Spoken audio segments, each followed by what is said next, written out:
The reflection of a man with a beard can be seen in the blade. He extends his hand forward and asks him to stop. In front of the man's face is a character with white hair and wearing a cloak. He raises his hand with a large sword, preparing to strike. A man with a beard asks him what the character with white hair needs and how he can help the guy. A guy with white hair stares at the man, his eyes sparkling with fire. He says that the man with the beard can help him with his neck. The character in the cloak delivers a swift blow. The streak of light that the sword leaves behind is visible. The blurry shadow of a building looms in front of the guy's face, and fires are blazing everywhere. The main character looks away. His face is calm. He reaches under his cloak with his hand, trying to find something. The guy takes out an iron cigarette case, shining in the light of the fire. The main character takes out a long cigarette, holding it with 2 fingers. He snaps his finger and the cigarette ends up in the flame. The guy with white hair turns his back to the burning building and walks away. He slowly moves away from the light. A shadow falls on his face. The main character is running and breathing heavily, sweat rolling down his face. He jumps out from behind huge, mighty trees in the forest. His eyes are not visible behind the falling shadow. He regains his breath. The character frowns, gasping for air, standing under a tree. He says he will switch off now. The guy with white hair decides to stay here and return with a report, and then they will send the right people. The main character's name is SSS-Ranked.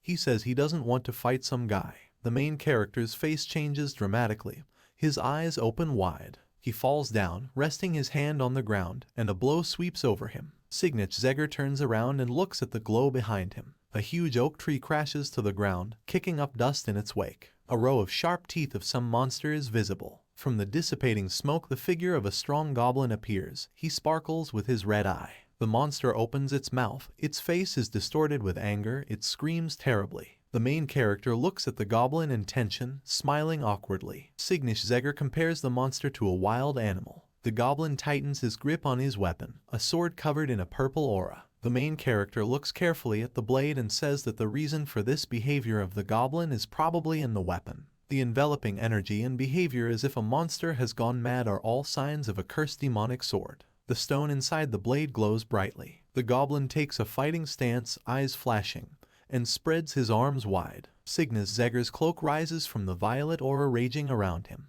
The main character realizes that the monster is heading towards him. The goblin unleashes a swift blow on SSS-Ranked. The main character raises his hand, shielding her. The monster raises his hand and strikes with his sword. The main character dodges the goblin's fast weapon. The trees behind the guy with white hair are cut down. The main character understands that the sword in the goblin's hand is real. The goblin attacks randomly around itself in a rage. SSS-Ranked dodges them in the air, his eyes flashing. The main character rests his foot on a frame of a tree. He stops at it just as the tree shatters into pieces. The goblin watches the character closely. The guy with white hair raises his hand. His sword sparkles. His eyebrows furrow. It hits the enemy directly in the face. Only the goblin's red eyes are visible. The monster's wound sprays blood, and SSS-Ranked is behind him. In the eyes of the main character, one can see the bloody figure of a goblin. Through the hole in the monster's body, one can see the back of a guy with white hair. SSS-Ranked says this is too weak. The wound on the goblin's neck is healing quickly,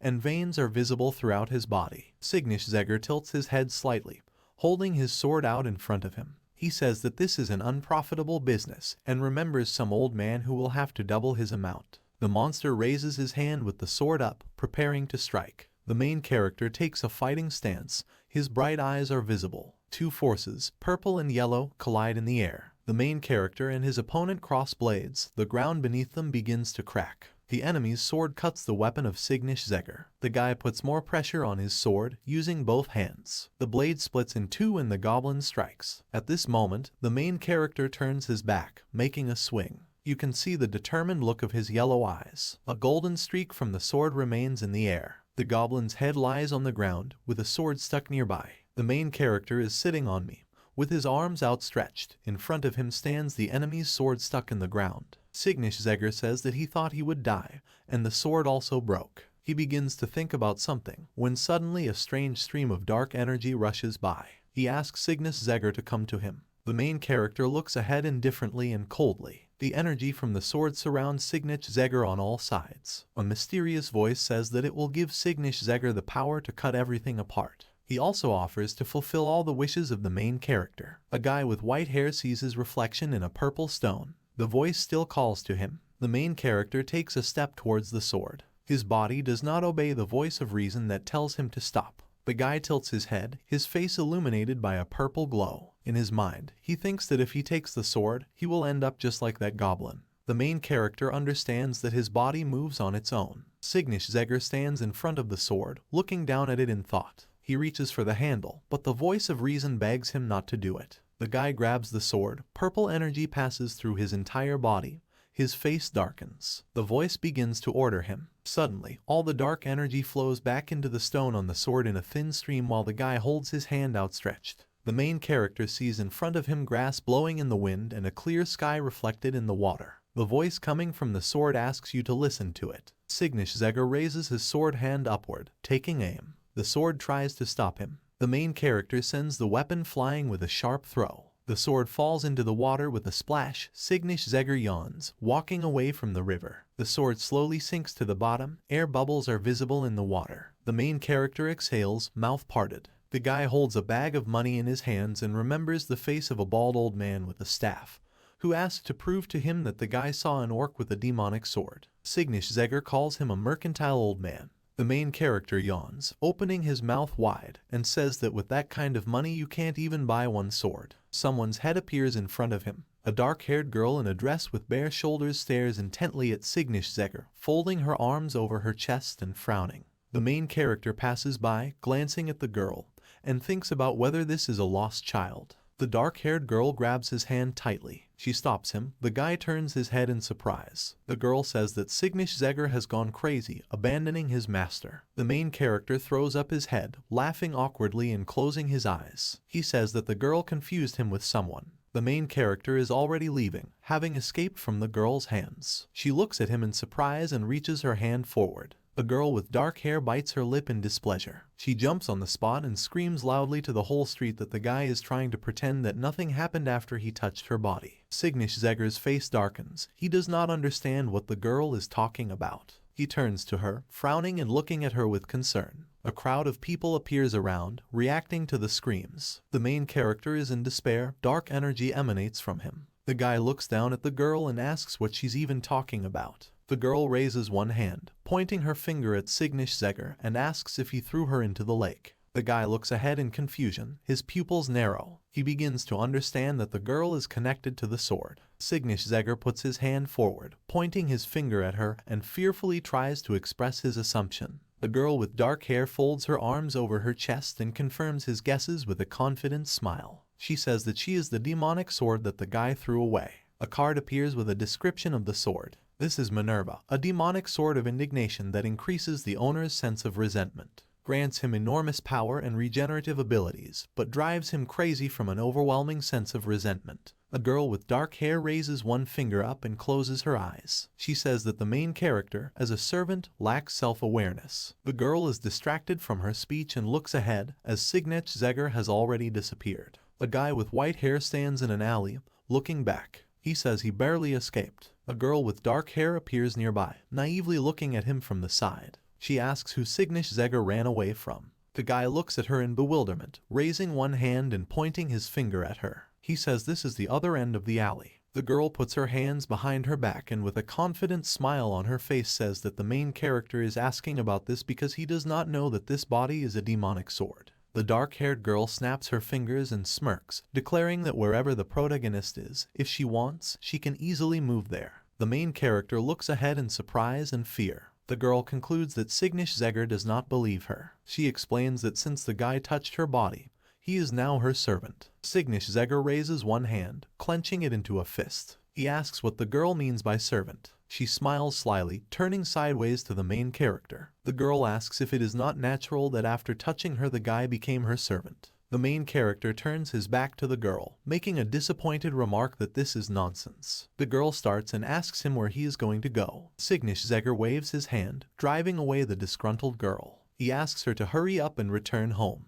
A dark aura appears behind the main character. The guy turns over his shoulder. The girl says he is being rude again. A smile is visible on her face. A thick shadow falls on her eyes. She says this body's name is Minerva. A sword with a shining stone inside the hilt is visible. The girl raises her hand up to the weapon. She says this is her true form. The main character looks at her in surprise and misunderstanding. The girl giggles, closing her eyes and smiling. She asks to kneel and show respect to her. Signich grabs the girl by the hand and roughly leads her along the street. You can see the roofs of houses in the city and the sunset. The girl with dark hair asks to be more gentle and orders Signich to obey her. The main character and the girl stop near the door. Signich listens with an awkward smile as the old man addresses him. He asks what happened to Signich since he said he would never come here again. The main character continues to smile and says that he came to find out about the demonic sword. The girl turns her face to him in horror. An old man with a bald head and a gray beard holds out his palm, asking what is wrong with the weapon. Signich puts the girl forward, taking her by both hands, and says that this is the sword. The old man silently looks at the characters in surprise. His face contorts with anger. A shadow falls over his face. The main character asks to wait and give the opportunity to explain. He extends his arms forward over Minerva's head. The guy with white hair explains that he went on a mission where there was an orc with a sword. The main character threw the demonic sword into the lake, and it returned to him in this form. Quiet sobs are heard. Signich and the old man turn their heads towards the sounds. The girl cries quietly, wiping the tears from her eyes with her hand. She pretends that the main character is her brother and asks him not to sell her. The main character suspects that the girl wants his words not to be believed. The old man frowns gloomily. His eyes are invisible. The girl asks Signich not to shout. The merchant shouts to the main character to leave here. His scream shakes the whole house. A guy with white hair sits on the porch of a building with his head in his hands. A girl stands nearby with her arms folded on her chest. Minerva furrows her brows in anger as she looks down at Signich and asks how dare he try to sell a body that is over 1,000 years old. The guy sits on the steps and raises his hand, staring at Minerva with displeasure. He asks why she is doing this to him. The girl raises her hand to her chest. She is lost in fantasies about how the main character helpfully offers her his hand. Minerva explains that the moment someone touches this body, they are destined to be with it for the rest of their days. Signich looks at the orange sky, exhaling. A man with a hat on his head and a vest drives a cart with a horse. The protagonist's sharp teeth bite through the candy. A guy with white hair chews candy and says he didn't want to go into town. He turns his gaze to Minerva, who looks out of the cart with a joyful face. Signich thinks that because of her, he can no longer accept missions from the village guild. The main character leans his hand on his knee and addresses the girl. Minerva turns her head towards him. The main character asks how she turned from a demonic sword into a girl. She thoughtfully raises her finger to her face, looking to the side. The girl with dark hair shrugs, spreading her arms to the sides. She says she just can do it. Minerva asks how Signich managed to escape her control while holding the sword. A guy with white hair looks thoughtfully to the side, raising his hand to his chin. He says he doesn't know how it happened, he just was able to do it. The main character and the girl tilt their heads to one side, taking the same poses. The wheels of the cart stop the movement. The guy in the hat and orange suit turns to the main character and says that they are there. Signich and the girl descend from the cart to the ground. The guy in the hat puts his hand to his heart and thanks the main character for accompanying him. Signich bows and also thanks his companion for giving him a free ride. The guy in the hat hands over an envelope with a stamp in the form of a rose. He says that if the main character is interested in escort missions, then he should look into the Rose Trade Guild. Signich remains in the same position, bowing his head, and the cart moves on. The guy in the hat says goodbye. The girl behind her points her thumb at herself, frowning with displeasure. She says that Signich bowed his head almost to the ground in front of this man. Minerva asks why he can't do the same in front of his mistress. The main character turns his head towards her. His hair falls in his face. A gloomy aura emanates from him. He says that the girl is nothing but trouble. Signich turns around and raises his hand. He says that if she doesn't like it, then let her go alone. Minerva runs after her and says that the guy with white hair is running away again. The action moves to Ephelum, the capital of Cade. People walk around the square in front of a huge castle-like building. The girl looks at the architecture around with delight. The guy looks back at her. Minerva says that humans have also evolved quite a lot. She sees a man in a yellow shirt bargaining with a man wearing a headband. The main character asks the girl to stop looking at everyone around her and says that she looks like a hillbilly. Signich throws his head up. The girl next to him looks in the same direction as the main character. The guy says they have arrived. Minerva asks if this is his destination. The entrance to a building with several floors is visible. The girl asks if Signich is going to sell this body again. The main character asks what she is even talking about. The girl concludes that the guy is not so stupid. Cygnus-Zegger places his hand on the door, preparing to open it. Minerva says the guy looks nervous and not like himself. The main character opens the door of the tavern. A noisy crowd of people is visible around. A girl with red hair in a business uniform greets those who enter. Cygnus-Zegger approaches her and looks closely at her face. He asks to give him a mission. The girl with red hair says that it is necessary to verify his identity, so she asks to see his ID. The main character places a small card with a coat of arms in the form of a sword with wings on a wooden table. A girl with red hair reads the name of the main character. All the guests in the tavern turn in his direction with surprised faces. The girl asks if he is the warrior of condemnation, Cygnus-Zegger. The guy with white hair covers his face with his hand and becomes gloomy. He asks just to give him a list of missions. The girl with red hair smiles awkwardly, holding out a piece of paper. The main character looks at the stack of missions, thoughtfully choosing. At this time, voices around are talking about the fact that this is a warrior of condemnation and that he has not been seen for a long time. They also look at his companion. The main character gives the girl a piece of paper with the mission he has chosen. The girl with red hair awkwardly looks at the document and wants to object. Cygnus-Zegger says that everything is fine and asks him to just formalize the mission. The girl gives the guy an envelope and says that this is a letter of recommendation. The main character leaves the inn. The crowd makes way for him. Minerva laughs behind. People say that Cygnus-Zegger killed the former duke. They call him one of the 5 great warriors. An image appears of 2 women, 2 men, and the main character in front. The main character with a gloomy face moves forward. A girl with dark hair shudders next to him. Cygnus-Zegger says that this is the reason why he did not want to come to this city. Minerva suppresses her laughter by covering her mouth with her hand. She repeats what people say about the warrior of condemnation. The main character asks her to stop laughing. A path through a dense forest is visible. Minerva speaks of her disappointment. The girl follows Cygnus-Zegger, who frowns with displeasure. Minerva says she can't believe he was given such a mission. She says that the warrior of judgment has little luck. Cygnus-Zegger repeats that the girl should not call him that. Minerva covers her mouth with her hand and laughs. She again calls the main character a warrior of condemnation. The action moves back 10 minutes. A woman with red hair in a yellow dress sits in a chair with her hands folded in her lap. She thanks the characters for coming and says that it has been a long time since she sent a request to the guild,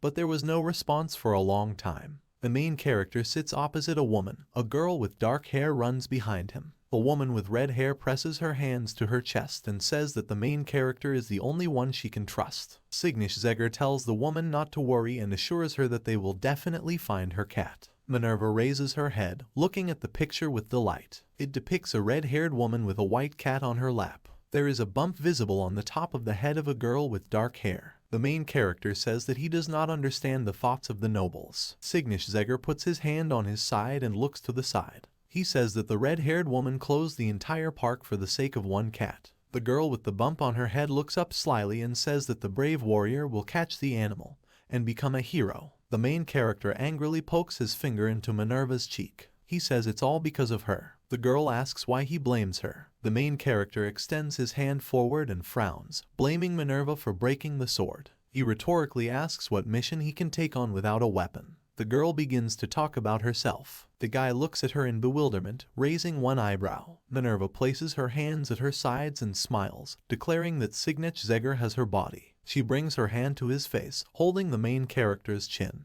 The girl asks him to think carefully, because if he could use her without any restrictions, he would be the strongest. The guy opens his mouth in surprise, looking at the girl. An ominous aura accumulates around Minerva. She cunningly and confidently looks at the main character from under her brows. Cygnus-Zegger lowers his eyelids slightly and thinks that there is truth in the girl's words. He imagines himself as a warrior with a red banner in his hands in the midst of slain enemies. His hand twitches slightly. The guy tenses his fingers. Cygnus-Zegger hits the girl on the forehead with his finger. He turns away and looks bored, walking away from Minerva, who is clutching her head. The main character tells her to continue pretending to be a child. The girl raises her face with a reddened forehead, tears in her eyes. Minerva raises her fist up, looking at the white-haired character walking deeper into the forest. She jokingly threatens him. The guy stops his step, noticing strange things. The main character turns around and looks around. He says that even considering that the park is closed, it is too quiet here. Cygnus-Zegger points out that there is not even the usual chirping of birds. Long cat fangs in the animal's open mouth are shown. The main character assumes that some kind of demon has settled in this place. He thinks that he doesn't even have a sword. Suddenly, the guy is attacked by a huge leopard with shiny yellow eyes. The animal crashes straight into Signish-Zegger, kicking up a cloud of dust. A silhouette breaks through the resulting haze. Signish-Zegger lands on his feet, holding his companion with his hand. A large white clawed foot is shown. A huge white tiger with long fangs moves from paw to paw. The main character says that this is a saber-toothed tiger. Signish-Zegger remembers the advertisement in which it was written about the search for a cat. His face darkens. Signish-Zegger understands why an rank was assigned to the mission to find the animal. He doesn't know why the saber-toothed tiger was called a cat. Under the face of the tiger with its mouth open, a yellow sign appears with the inscription that it is a cat. The main character holds a girl with dark hair under his arm. Minerva says Signish-Zegger is in a critical situation. A guy with white hair deliberately drops a girl, who falls face down on the ground. She screams and gets angry at the guy. Signish-Zegger picks up a branch from the ground. He tells the girl to stay back. Signish-Zegger turns to Minerva and tells her not to get hurt through her own carelessness. A tiger jumps on the main character, spreading its paws. The girl tries to warn the guy with white hair. She is tense and looks ahead with fear. The main character delivers a swift blow straight to the tiger's throat. Signish-Zegger stands in a fighting pose, hitting the leopard hard. Minerva raises her eyebrows, watching the protagonist's movements in surprise. She says that it is unthinkable to fight like that with one branch. Signish-Zegger strikes quickly with the stick in his hand, leaving trails of light in the air. Several points on the tiger's body are attacked. The beast falls to the ground. His whole body is beaten. He closes one eye and trembles. The gloomy dark figure of the main character rises above the tiger. The animal stands on its paws. Its yellow eye is visible. The main character says that the tiger's behavior is strange. This animal is a rather intelligent demonic beast, and if it always behaved this way, it would have died long ago. The main character throws the branch back, looking at the animal and talking about its behavior. Small cat paws of different colors are visible. Small saber-toothed tiger cubs surround the tiger from all sides. Signish-Zegger says that he thought that the animal had cubs. The tigress rises, cubs hanging on her body. The beast brings its muzzle closer to the main character, growling. The guy with white hair puts his hands forward, smilingly saying that he didn't want to offend the tigress's children. He explains that he was only looking for her because the Marquise was worried. The main character looks up at the animal, smiling confidently. He lies down on the ground among the flowers and looks up. The guy with white hair says he understands why the tiger was called a cat. A saber-toothed tiger licks the cheek of Signish-Zegger with its long tongue.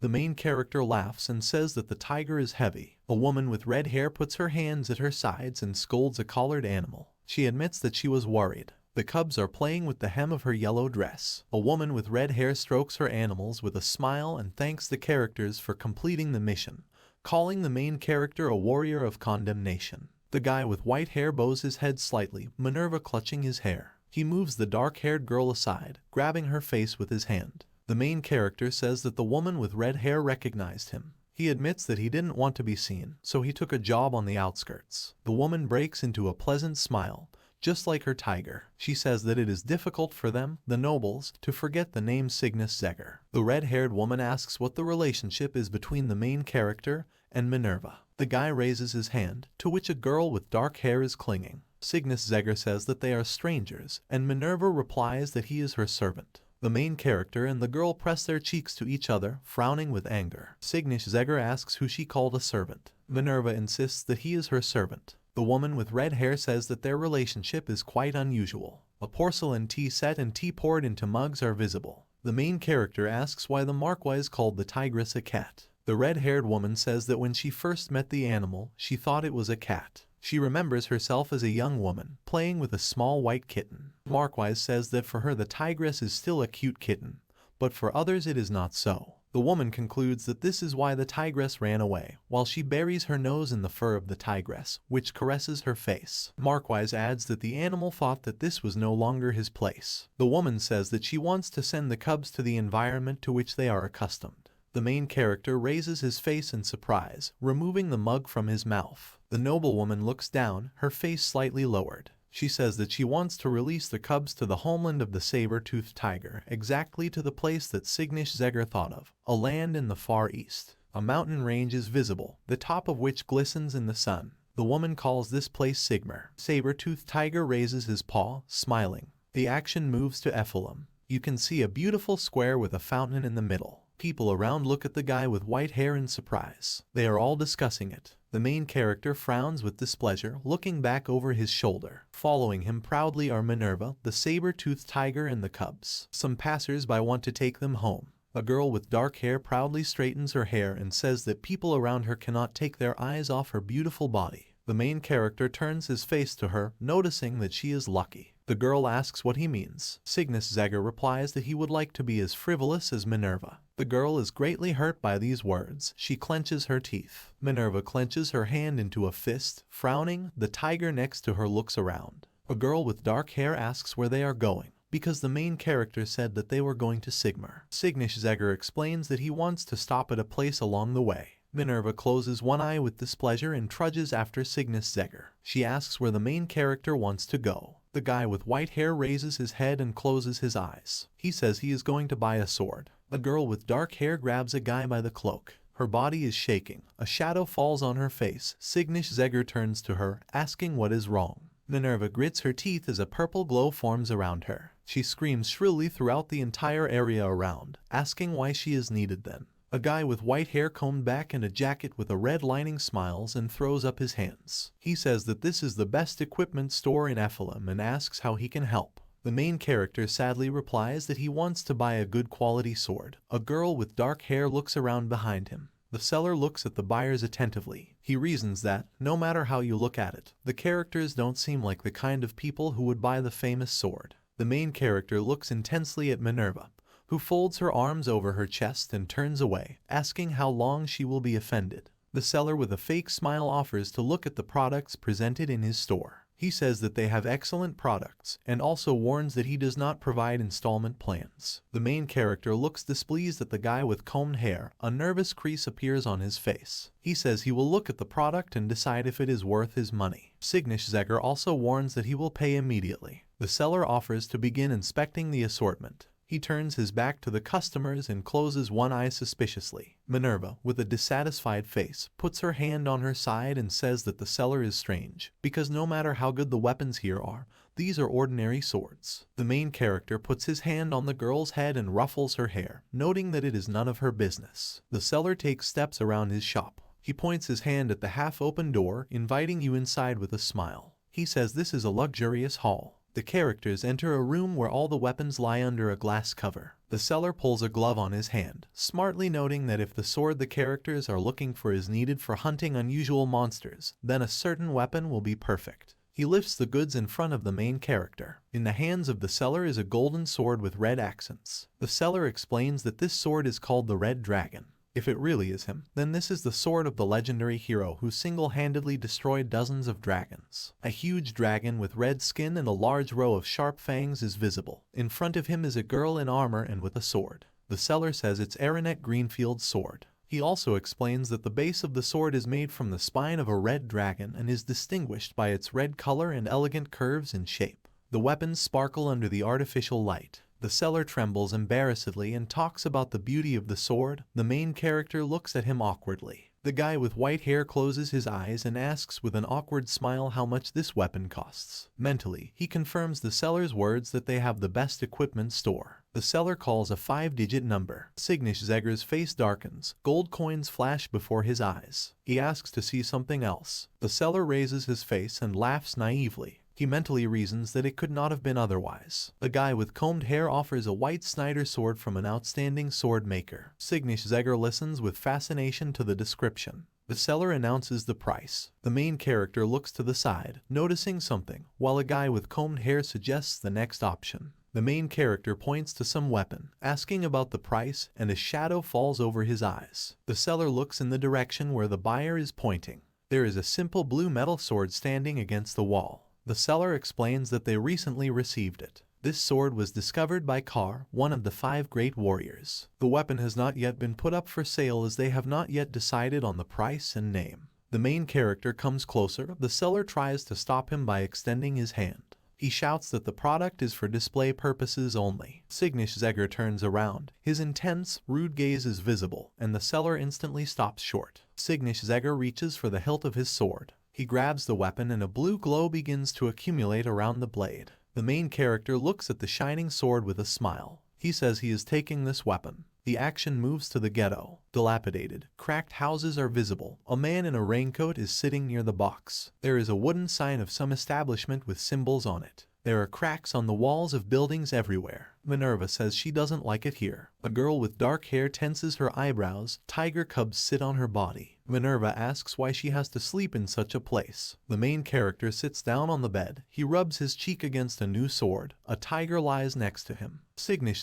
says that he spent all the money on weapons, so they are spending the night here. He also adds that if the girl doesn't like it, then she can go out and sleep outside. Signish also says that the cat likes everything. Minerva angrily asks if the guy with white hair wants her body to sleep in a squalid place just because he couldn't choose a cheaper sword. The main character lies down on the pillow, placing a weapon under him, and waves his hand, asking him to leave him alone. The girl frowns hotly and raises her hands, asking how such a person can become a warrior. Signish asks her to be quieter. You can see the starry sky and the full moon above the roof of the building. Minerva sleeps on a tiger surrounded by his cubs. The main character opens his eyes, turning his head sleepily. He doesn't understand what sound he hears. Signish rises from his bed. He turns his head towards the door, in front of which a beam of moonlight falls. The guy with white hair puts his hands in his pockets and walks into another room. He approaches the stairs, looking down at the steps. The main character takes hold of the door frame, looking into the room.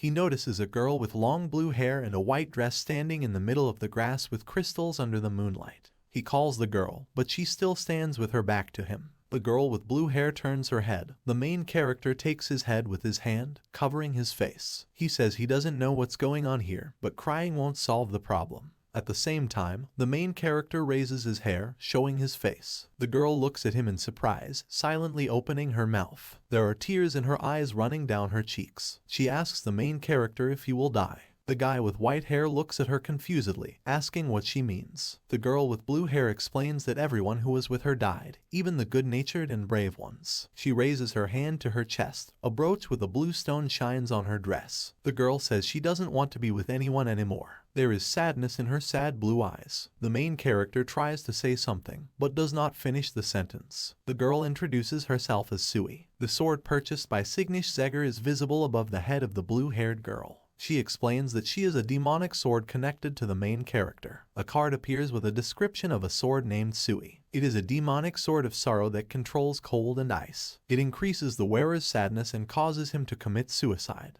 Due to the low temperature, dew on the body looks like tears. Sui stands opposite the main character, who is rubbing his forehead. He raises his hand, looking down thoughtfully, and reasons that Sui is the sword he bought in Ephelum, and the people who wield it die. The girl lowers her head, tears in her eyes. She confirms Signish words. The main character bends his torso. A shadow falls on his face. He utters his displeasure out loud, and Sui shudders. She waves her hands guiltily, making a pitiful face, and asks for forgiveness. The girl with blue hair explains that she did not want to start a relationship with anyone, but she is also guided by a force that cannot be stopped. The main character asks her to calm down. He gently places his hand on her head. Signish says he doesn't know what brought the girl to him, but he can promise one thing for sure. The guy with white hair smiles affectionately, stroking a girl with blue hair on the head. Sui raises her trusting face, her eyes full of tears. The main character promises that he will not commit suicide because of her. The girl with blue hair remembers how she also bit her trembling lips while sobbing. In front of her was a girl with blonde hair and green eyes. She promised Sui that one day she too would meet a true mate who would want to spend his entire life with her. The girl's eyes reflect the figure of her former owner and the figure of Signish The girl opens her mouth, raising her face, and asks for forgiveness. She presses her hand to her chest with a smile and looks at the main character, asking his name. The guy with white hair introduces himself. There is a calm smile on his face. He raises his eyebrows in a relaxed manner. Sui smiles happily, tears falling from her eyes. She starts calling the guy master. Minerva appears behind the main character. She says that she came because the room suddenly became cold. The girl with dark hair folds her arms over her chest and grins contemptuously. She turns to Sui and says she hasn't seen her before. The girl with blue hair looks at her meekly, nervously joining her fingers. She introduces herself as a new acquaintance. Minerva leans towards her, looking at her displeasedly. Sui hesitantly asks what's wrong. The girl with dark hair smiles impudently and says that she heard everything downstairs. She asks the girl with blue hair if she is the demon sword. Sui purses her lips awkwardly. Minerva puts her hand forward, her eyes glowing purple. She menacingly asks if Sui knows what she is facing for stealing someone else's servant. The protagonist's hand appears behind the dark-haired girl. He grabs her head and angrily asks what Minerva is up to. The girl with dark hair frowns and drives Signish-Zegger away from her, declaring that he is nothing but trouble. She jealously says that the guy already has a sword.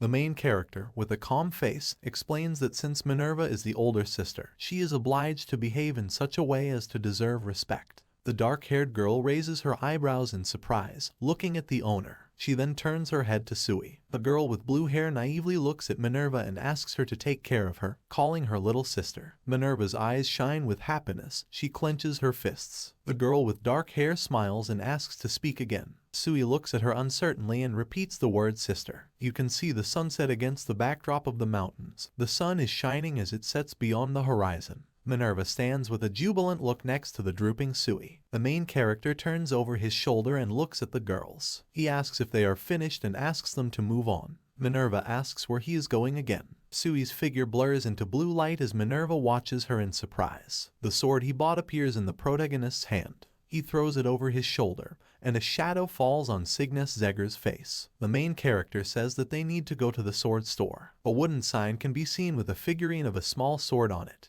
The main character kicks down the doors to the room. The merchant rests his hand on the counter with displeasure and asks what the guy forgot here again. A guy with white hair closes one eye and points a finger behind him with a calm face. He asks to call the boss. The seller calls the main character a psycho and says that he doesn't know his place. Someone with strong arms appears behind the man with combed hair. A large, muscular man with yellow hair appears in front of Signish-Zegger. The seller says that Signish-Zegger needs to be taught a lesson. A man with yellow hair grabs the main character by the head and says with a smile that he will have to talk to the guy. The main character sharply slashes him in the face with a sword. The strong man steps aside, spreading his arms. He pulls one of them towards Signish-Zegger while a dark shadow is visible on the protagonist's face. The guy with white hair says he doesn't understand people. He says that it is not the owner who is sent to pay the bills, but the security guard. The seller raises his hand in front of him. Signish-Zegger puts his sword aside and steps towards him. He raises the sharp blade directly to the seller's throat. The guy with white hair looks at him gloomily and asks why don't he call the owner. The seller opens his mouth wide, covering one eye. He begins to threaten the main character that he will not get away with anything just like that. A man with a mustache and goatee shouts sharply, ending the conflict. The main character turns his head. The seller grabs his throat. He addresses the old man as his father. A man is seen wearing a hat, gray hair, and a business suit with a brown vest. He asks what the mess is going on in the store. The seller smiles pathetically, closing his eyes, and says that nothing special happened. The old man looks sharply and coldly at the guy with combed hair and orders him to shut up. He takes a careful look at Signish-Zegger as he stands to the side. The father notices that the main character has something to do with him. Signish-Zegger asks if the old man is the owner of the store. He looks calmly at the customer, his hat casting a shadow over his eyes. The old man confirms the words of the protagonist and asks what is the cause of the riots. He adds that if she is not respectful, the guy will have to pay. The main character takes out his sword, around which blue energy accumulates. He says the reason is simple. Signish-Zegger introduces by name and says that he is also known as the Warrior of Condemnation. The main character's eyes sparkle with blue fire. He slams his weapon into the ground, causing a cluster of crystals to form around him. Nothing but the main character's eyes can be seen behind the shadow. The guy with white hair says that the reason is that the best weapons store Ephelon sold the hero a demonic sword. The main character says that if he could not withstand the power of this sword, this place would become the epicenter of a disaster. The guy with white hair asks what would happen to their store that sold these weapons. The old man's face darkens. The seller stretches out his hands and tries to justify himself that the warrior car himself confirmed this sword. The main character removes the blade to the side. The water ripples around him. Signish-Zegger says he does not want to develop this incident, so he wants to receive compensation. The sword glows in the protagonist's hand. The seller raises his leg and arm and asks his father not to come near. The main character raises his sword to strike and cruelly says that he will take the hand of the seller. The streak of light left by the blade is visible. The seller squints his eyes fearfully. He opens them, his pupils constricted, sweat rolling down his face. An old man appears in front of Signish-Zegger.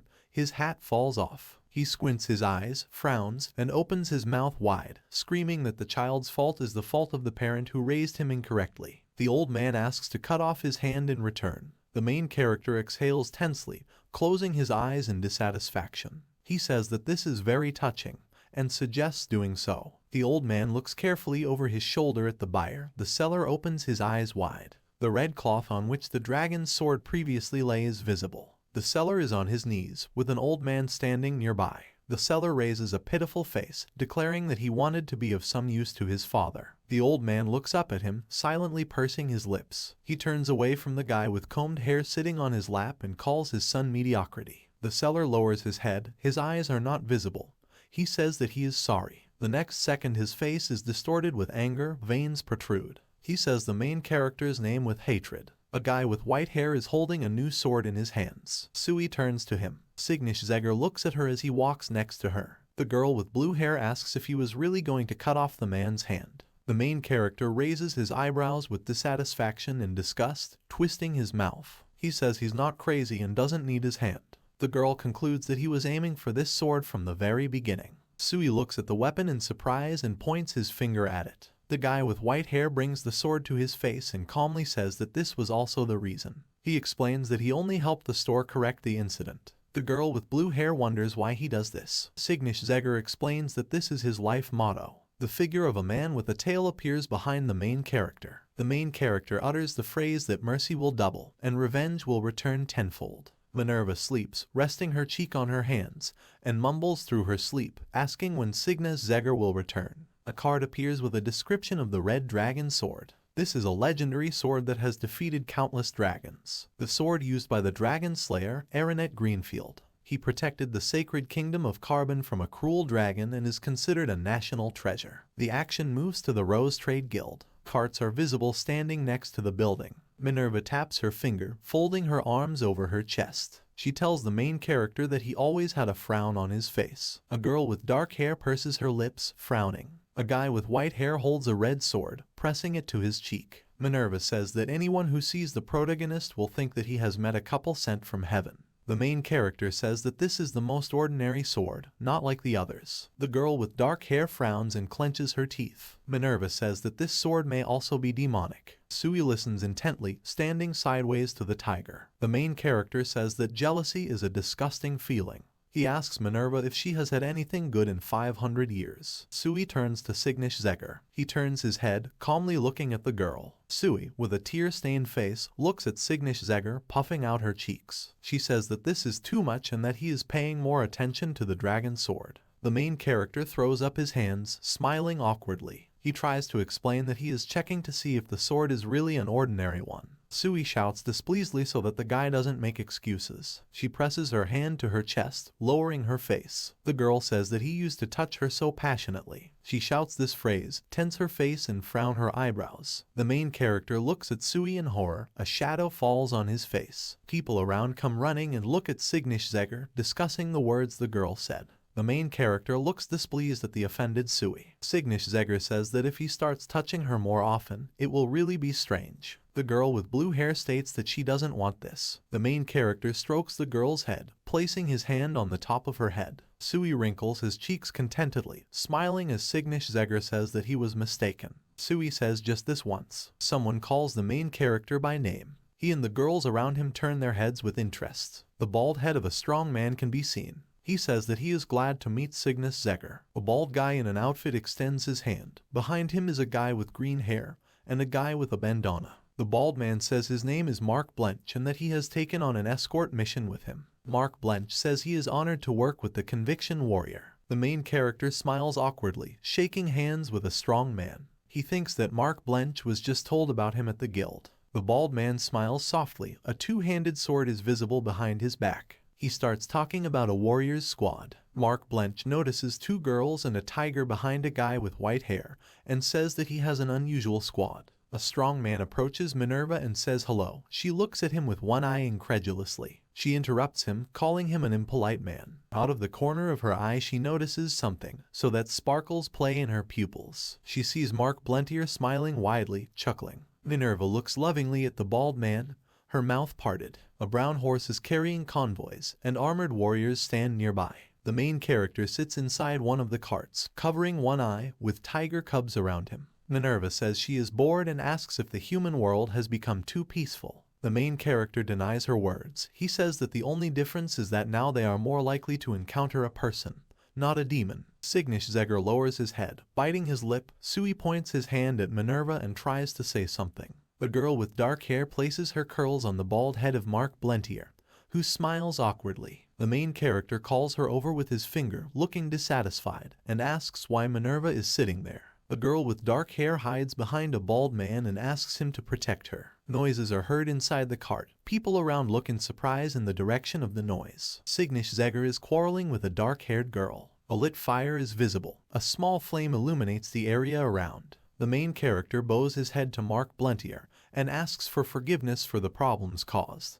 The man puts out his hand and says that he is used to it. Mark Blentier begins to say that Minerva looks like his daughter and that she did not say mom, but dad is the first word when she began to speak. The bald man asks if all fathers feel this way, and then says that his feeling is like being uprooted. These feelings of his are similar to when his child called him daddy. The main character closes his eyes, smiles awkwardly, and laughs. Mark Blench turns his head. The squad and Cygnus-Zegr are sitting in front of him. The man asks if Minerva is cute. The girl throws up her arms and screams, jokingly attacking the tiger. He closes one eye and exhales tensely. The main character says that Minerva is not particularly nice. The bald man says that he will understand everything in time. The main character folds his hands, leaning on his knees, and listens to Mark Blentier. The man asks if it was fate that they met like this. A bottle of alcohol appears in Mark Blentier's hand. He takes the glass and with a smile hands it all over to Cygnus-Zegr, offering him a drink. The main character, thoughtfully, raises his hand to his face and asks if this is a honey tincture, produced only in the sacred country of Carbon. He adds that having this drink with you, even if attacked by a dragon, you can return alive. Mark Blench brings the glass directly to the face of the guy with white hair. The liquid splashes inside. The main character says he appreciates the gesture, but it's not worth it. The man insists and asks Cygnus-Zegr not to be modest. The guy clutches a glass in his hand and smiles awkwardly. Cygnus-Zegr raises his glass. The man opposite smiles pleasantly, folding his hands in his lap. He says the drink is ready. Cygnus-Zegr asks what else is there. Mark Blench explains that it would be nice to have a snack, but a good warrior story will suffice. The main character lowers his face. A mysterious shadow falls on his eyes. He remembers one story. A guy with white hair looks at the fire, the flames reflected in his pupils. He begins the story of how, at the age of 15, he lost his father and began his journey as a warrior. His memories are visible through the fire. One guy in armor stretches out his hand to him. A guy in a cloak and a girl with a scythe stand behind him. The main character says that there were those who accepted him without asking anything. In the reflection of the water, little Cygnus-Zegr is visible, smiling sweetly. Then the image changes. The guy is tied with ropes, his mouth is gagged, and his face is beaten. He says that it turned out that they were hunting dogs, capturing the descendants of warriors and handing them over to the Duke of Parthenon. The bald man stares intensely at Cygnus-Zegr, his face illuminated by the fire. He asks how the main character got out of this situation. A guy with white hair looks to the side. A yellow highlight is reflected in his eyes. He starts to talk about something, but is interrupted. Minerva appears at his side with her hands on her hips. She says displeasedly that the guy is telling some interesting story and doesn't even look at the girls. Minerva points her finger at the liquid in the iron glass in the hands of Cygnus-Zegr. She says it has a sweet smell which she likes. The main character invites her to try. A girl with dark hair raises her head and puts out her hand, asking him to give her a try. Minerva looks at Cygnus-Zegr with delight, smiling from ear to ear. She is happy that the main character has finally realized his role as a servant. Cygnus-Zegr immediately asks to give the glass back. The dark-haired girl lifts the glass above her head and smiles slyly. The main character cannot reach it. Minerva says that the glass now belongs to her. Mark Blentier frowns with displeasure and reaches out his hand to the girl, who is sipping from a glass. He tells her it's an adult drink. The main character raises his head and smiles peacefully, continuing the conversation about how he returned alive. He says that one mercenary saved him and then he learned something from him. Minerva at this moment finishes her alcohol and smiles widely, squinting her eyes. Mark Blench turns his intense gaze to Cygnus-Zegr, who says that a person will repay a favor twice and an insult tenfold. The glass of alcohol falls to the ground with a thud. The main character begins to talk about those who approach with a smile. At this moment, everything is spinning before Minerva's eyes. She stretches her hand forward and asks what is happening to her body. The main character puts his hand out and catches the dark-haired girl. Cygnus Zegger looks sharply to the side while Minerva waves her hand in displeasure. She says the guy cheated her again. The guy with white hair finishes the sentence that smiling people should never be trusted.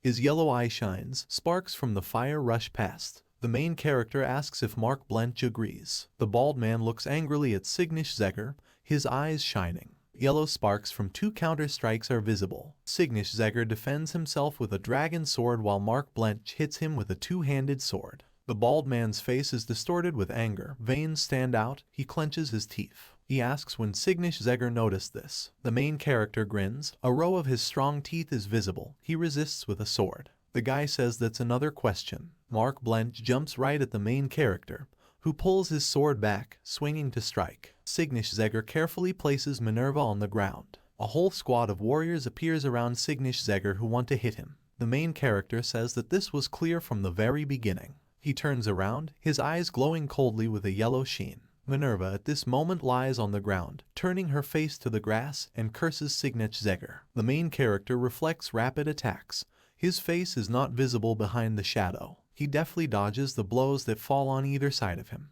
The guy with short hair frowns and swings his sword at Cygnus Zegger. He blocks the blow with his sword and looks from under it at the enemy's weapon. The main character lunges, striking. A yellow trail trails in the air behind the sword. The guy maneuvers between the opponents surrounding him. Someone calls Cygnus Zegger, and the main character turns his head, calmly looking behind him. Sui runs towards him, looking at the guy with concern. She stops behind the guy with white hair and looks around, trying to ask what this all means. The main character interrupts her and asks to take Minerva away from the battlefield. He points his finger at the dark-haired girl and she gets angry. Sui tries to say that it is dangerous here, watching Cygnus Zegger. At this moment she is holding a dark-haired girl in her arms. The main character says everything is fine. He takes a fighting stance, holding his sword and pointing its tip at his opponents. Cygnus Zegger says it will all be over soon. A guy with smooth dark hair smiles maliciously, asking what this means. The guy behind him in a brown jacket is holding a sword tightly. The protagonist's face darkens. A shadow covers him. He says he doesn't think he made a big mistake. The guy with white hair comes close to the guy with combed hair and says that asking questions of a mercenary is against the rules. The main character swings his sword. A dark aura is visible around him. 2 guys, one in a bandana, the other with green hair, attack Cygnus Zegger from both sides. The main character blocks both blows. The swords cut the air. The guy with white hair jumps back, leaving a sparkling trail. He breathes heavily, covering half of his face with his sword. Suddenly he sees something. A glow illuminates his face. The main character raises his face up in surprise. Mark Blench falls on top of him, his sword flashing brightly. The bald man frowns and raises his hand high above his head, calling it a meteorite strike. The main character tensely watches the falling Mark Blentier. A long streak of blue-red energy forms in the air. The man unleashes his blow. A bright pillar rises straight into the sky. A huge explosion is seen breaking the ground into pieces. The smoke dissipates, creeping across the cracked ground. The main character's sword hits the ground. The main character sits with his knee down. Wounds are visible on his face. The smoke around him clears. He looks ahead and mentally notes what brute strength Mark Blentier has. He can't see well through the dust. The main character rushes forward. His face darkens. More blows rush past him, leaving streaks of light. The main character looks to the side, pursing his lips tightly, red light covering half of his body. A streak of light sweeps across the ground, followed by an explosion. Mark Blench smiles slyly. A row of his teeth is visible. He says it's good that the guy started doubting from the very beginning. But if this is all his skill, then he's disappointed. The main character accumulates golden energy at the sword, raising the weapon upward. His eyes glow brightly. A shadow falls on his face. The guy in the brown shirt rushes at Cygnus Zegger, asking what he's trying to do. Their swords cross in strikes. The main character puts his weapon forward. His eye glows.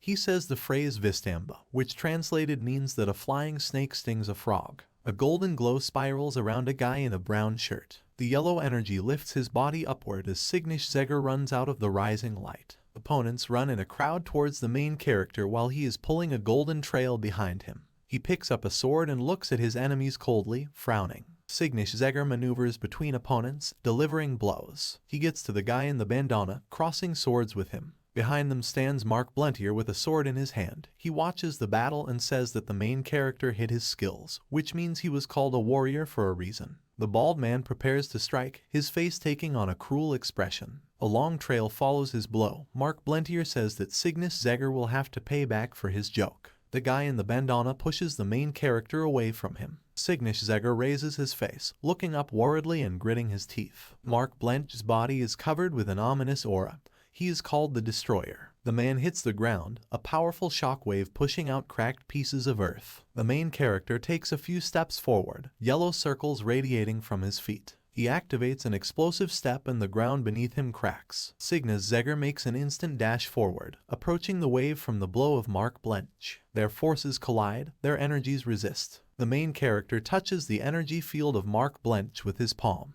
A strong explosion occurs along the perimeter of the entire battlefield. Mark Blentier stands invulnerably facing the main character. Smoke dissipates next to him. Electrical discharges are visible through a ball of dust. A golden spiral appears behind Signish Zegger, and he quickly rushes towards the Mark Blentier. The bald man frowns and clenches his teeth. Mark Blentier says using your hand as a shield is crazy. You can see the blood on the main character's hand and the light in front of him. Signish Zegger looks at Mark Blentier with indifference and confidence. He kicks straight at him with his legs spread wide. The man releases the two-handed sword from his hands. Mark Blentier falls to his knees in front of the main character, bowing his head. Signish Zegger places the blade of the dragon sword directly at the bald man's head. Signish Zegger proposes to end the battle. The bald man extends his hand to him, covering one eye, and begs him to wait. He reveals that they were ordered by Kevin Argo from the Best Armory. The main character says he knows this. A guy with white hair looks sternly at Mark Blentier.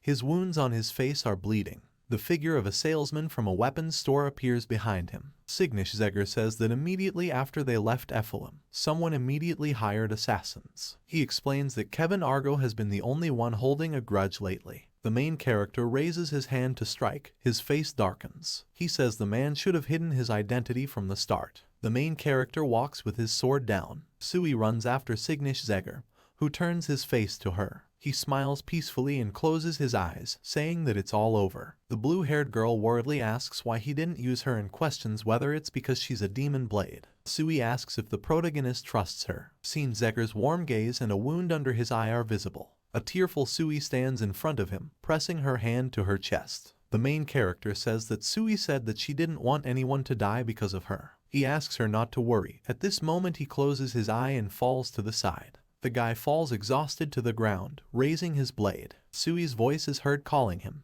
The main character finds himself in his bed in home clothes. He opens his eyes and looks up, his wounds covered with bandages. Signish Zegger rises from the bed, sitting on it. He examines his chest, finding bandages on it. The guy thinks about who brought him and took care of the wounds. Someone picks up the cup from the saucer and says that the main character is still being reckless. Signish Zegger turns his face, calmly looking ahead. In front of him sits a yellow-haired man dressed in a military blue uniform with epaulettes. He says that they have not seen each other for a long time, and calls the main character a warrior of condemnation. This is the second Prince Emilia, Fias Emilia. The action moves 5 years ago, to the capital of Nuthemian. You can see a large luxurious building and the square in front of it. The man hits the table with his hand clenched into a fist. He is dressed in a blue uniform. He clenches his teeth, looking angrily to the side. The man reports that the Duke of Parthenon has been killed. This is the first Prince Emilia, Todris Emilia. A man in a blue uniform stands up from his seat, leaning on a long table at which his subordinates are sitting,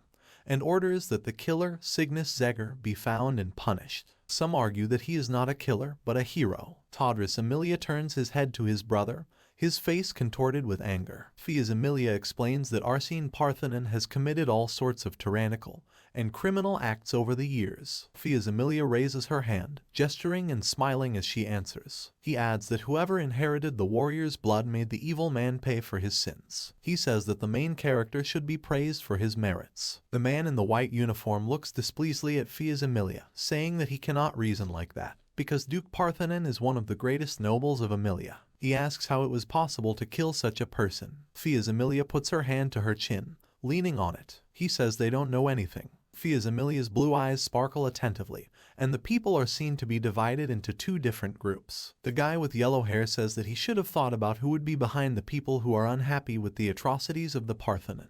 Todris Emilia clenches his teeth in displeasure. One of his eyes sparkles with a red shine. He asks how the concubine's child can understand the whole point of the matter. Fia's Emilia crosses her arms and tilts her head forward. He talks about the name he is going to give to the warrior Signish-Zegr and suggests the name Warrior of Condemnation. Fia's Emilia is sitting in a chair. His figure can be seen in the window. The main character looks carefully at the prince. The light falls on his face. He asks why Fia's Emilia is here and where they are. A guy with yellow hair and a mole near his eye smiles pleasantly. He says that he has a thing for the main character. Fia's Emilia also says that they are at the Emilia border and asks if the protagonist is happy with this answer. The guy in the blue uniform points towards the door, snapping his fingers. The wooden door opens slightly and a shadow falls. A tiger appears at the door, along with Sui and Minerva, as well as a man with dark hair. Fia's Emilia says that he found the main character, provided him with medical assistance, and brought the girls who were nearby. A guy with yellow hair drinks tea from a mug. He says that Sui and Minerva are fierce and notices that Signish-Zegr takes good care of the girls. The main character raises his face, calmly looking at his interlocutor. He says that all this is because someone against his will gave him the title of one of the 5 great heroes. The main character is seen with a blade in his hand. He holds one sword with his hand and reflects the blow of another enemy from above. The main character says that there was no end to the fools who wanted to defeat him, so he had to live in rural areas. Signish-Zegr throws his hand forward, biting his lips and gritting his teeth. He says that compared to this life, it was more convenient for him to live in the villages. A guy with dark hair stands in front of a guy with white hair,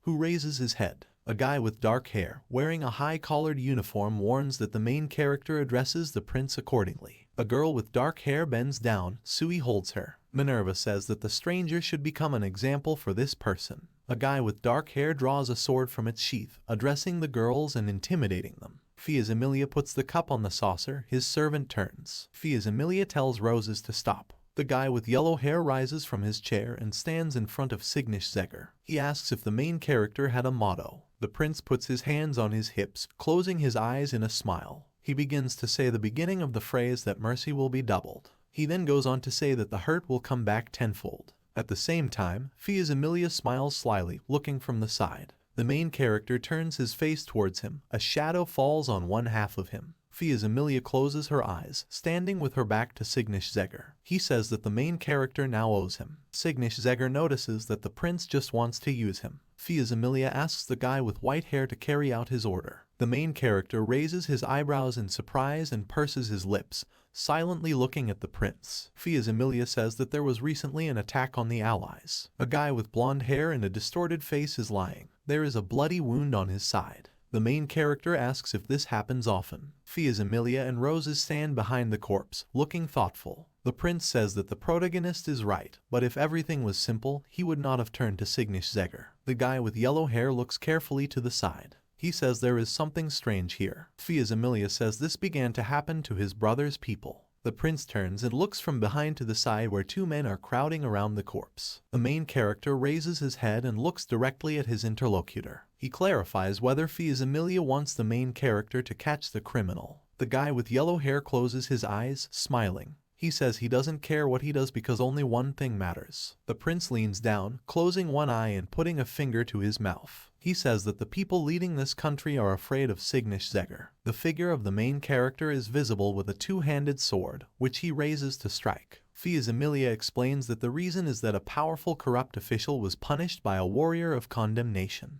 The prince adds that he is not just a warrior of this country, but also a symbol of the nation. The main character sparkles with his eyes. A shadow falls on his face. Fia's Emilia says that thanks to this, just by calling Signish-Zegr his ally, the prince can attract many people to his side. At the same time, a picture emerges in his imagination of a guy with yellow hair leading his squad together with Signish-Zegr. Fia's Emilia sets a condition. Either the protagonist joins him, or he will be condemned. The guy with yellow hair smiles widely, waving his hand. He says that it would be great if Signish-Zegr solved the murder case at the same time. The prince turns his back to him, sticking out his finger, and says that he is giving the main character a month. Emilia walks out the door with a smile on her face. He turns halfway, winking at Cygnus-Zegger. Emilia invites him to come to Nuthemion and says that this is his errand. Cygnus-Zegger exhales heavily, lowering his head. He closes one eye. A dark aura forms nearby. The main character thinks that now he has problems. Minerva stands next to her with a smile, tensing her fingers. She asks if everything is over now. The girl with dark hair asks to talk. She attacks Cygnus-Zegger with an angry look, while the tiger cubs are jumping nearby.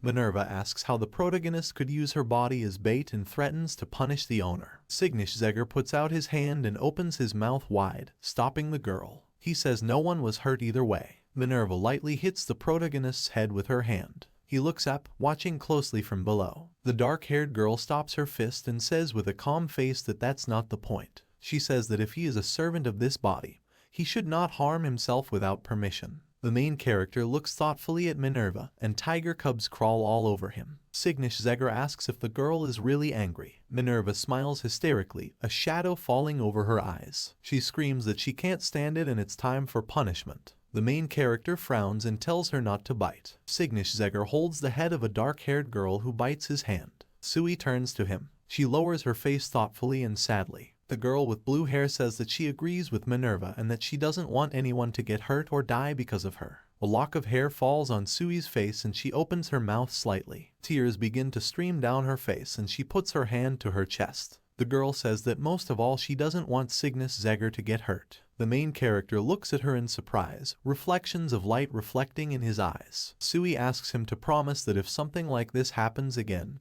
he will use her. Cygnus-Zegger's face breaks into a soft smile. He closes his eyelids slightly, looking straight ahead, and agrees with Sui. A carriage drawn by 2 horses is visible. Emilia sits in it and looks out the window, smiling. The servant turns to him. The prince looks away, pursing his lips. A guy with dark hair looks over his shoulder at Emilia behind the glass and says that he respects his choice, but at the same time asks if the main character is too weak to be one of the 5 great warriors. Roses says the hero's conviction was a political decision, but the prince should think about it. Emilia lifts the envelope with the letter in her hands, smiling. He says that despite killing one of the greatest men of the state, Cygnus-Zegger still survived. The prince opens the letter and clutches the paper with a gloomy expression. He says that he may not have used the main character for power. There is a message written on the paper that the Duke of Parthenon will die today, so he needs to contact the sender of the letter. Emilia says that he used Cygnus-Zegger for revenge from the very beginning. He asks Roses what he thinks about this. The dark-haired man looks forward thoughtfully, silently lowering his head. The prince asks if Roses could risk his life and achieve his goal, as the main character did. Emilia tilts her head, leaning on her finger. He says he's looking forward to next month. The action moves to Nuthemion, the capital of Emilia. You can see the city. Behind it is a palace, in front of it is a gate, and then there is a fortress with a suspension bridge. The dark-haired girl stands in front of the fortress in surprise. Minerva looks at the city with delight in her eyes. She says it's pretty cool for people to have that level of development. The main character walks ahead of the girl, Sui and the tiger. He says that the city has never fallen, even when attacked by a dragon or monsters, and that it is a unique city in which there are no lost relics or books. Cygnus-Zegger turns his head and looks over his shoulder at Minerva. He tells her to stop staring like a hillbilly. The main character moves towards the buildings and stares ahead. He asks to go faster. There is a couple standing, a girl with dark hair and a green jacket and a guy with a purple shirt over his naked body. Sui looks at the people in the crowd and says that there are a lot of people here, so they might get lost. Minerva stands among the people and exhales, closing her eyes. She agrees with her friend. The girl raises her finger, snapping it. Minerva presses her cheek to the saber-toothed tiger and smiles. She says shouldn't they remove half the people? Cygnus-Zegger takes the dark-haired girl by the head. Minerva and the tiger's eyes widen. You can see his angry face and the veins standing out on it. He asks them to calm down. Minerva agrees. She sees a man in a blue shirt. He is holding red shoes in his hands. The seller shouts, offering to buy running boots in which you can even catch a horse. The dark-haired girl asks the main character to immediately bring shoes. Cygnus-Zegger replies that he does not want to do this. Another salesman in a gray jacket pulls out a folded paper bag. He offers miracle herbs that can neutralize the poison. Minerva offers to take it so she doesn't get paralyzed like last time. The main character again says that he does not want to do this. Cygnus-Zegger mentally says that at first glance it is clear that these are scammers. The dark-haired girl blows her cheeks, frowning. The main character looks at her from the side. Minerva blushes with anger. Cygnus-Zegger thinks she's offended again. Cygnus-Zegger looks ahead with a calm gaze. He thinks about Sui. A blue-haired girl stands at a counter with jewelry and looks at it. The main character appears next to her and asks if she wants anything. Sui looks at him in surprise and denies his proposal. On a special pillow lies a hairpin in the shape of a white flower. Cygnus-Zegger asks how much it costs. The seller says that this is a beautiful piece of jewelry that will suit Sui, so he will give a discount. The main character buys a hairpin. He hands it to Sui with a smile. The girl with blue hair blushes, looking at the flower in surprise. Cygnus-Zegger throws Minerva another hairpin, blue with a gold edge. The dark-haired girl looks at the decoration in surprise and asks if the main character is giving it to her. Cygnus-Zegger asks if she likes it. The girl blushes and makes an insolent face, frowning. She pins her hair up, the pin glistens in the sun. Minerva folds her arms over her chest and closes her eyes, a lock of hair falling across her face. She says that this offering will one day save the main character's life. Cygnus-Zegger refuses. He walks confidently across the square, his cloak fluttering. Cygnus-Zegger thinks that Nuthemian is a treasure trove of history in which nothing is lost. He also suggests that there will be a way to break the contract with the demonic sword. Cygnus-Zegger looks at the girls who are communicating with each other. Minerva hugs Sui and both girls smile. The dark-haired girl says they look like sisters. The main character thinks that if he finds a way, he may not be able to get rid of them. He compares it to cutting a connection with a knife. A guy with yellow hair and a mole appears. He smiles and says that he is glad to see the girls again.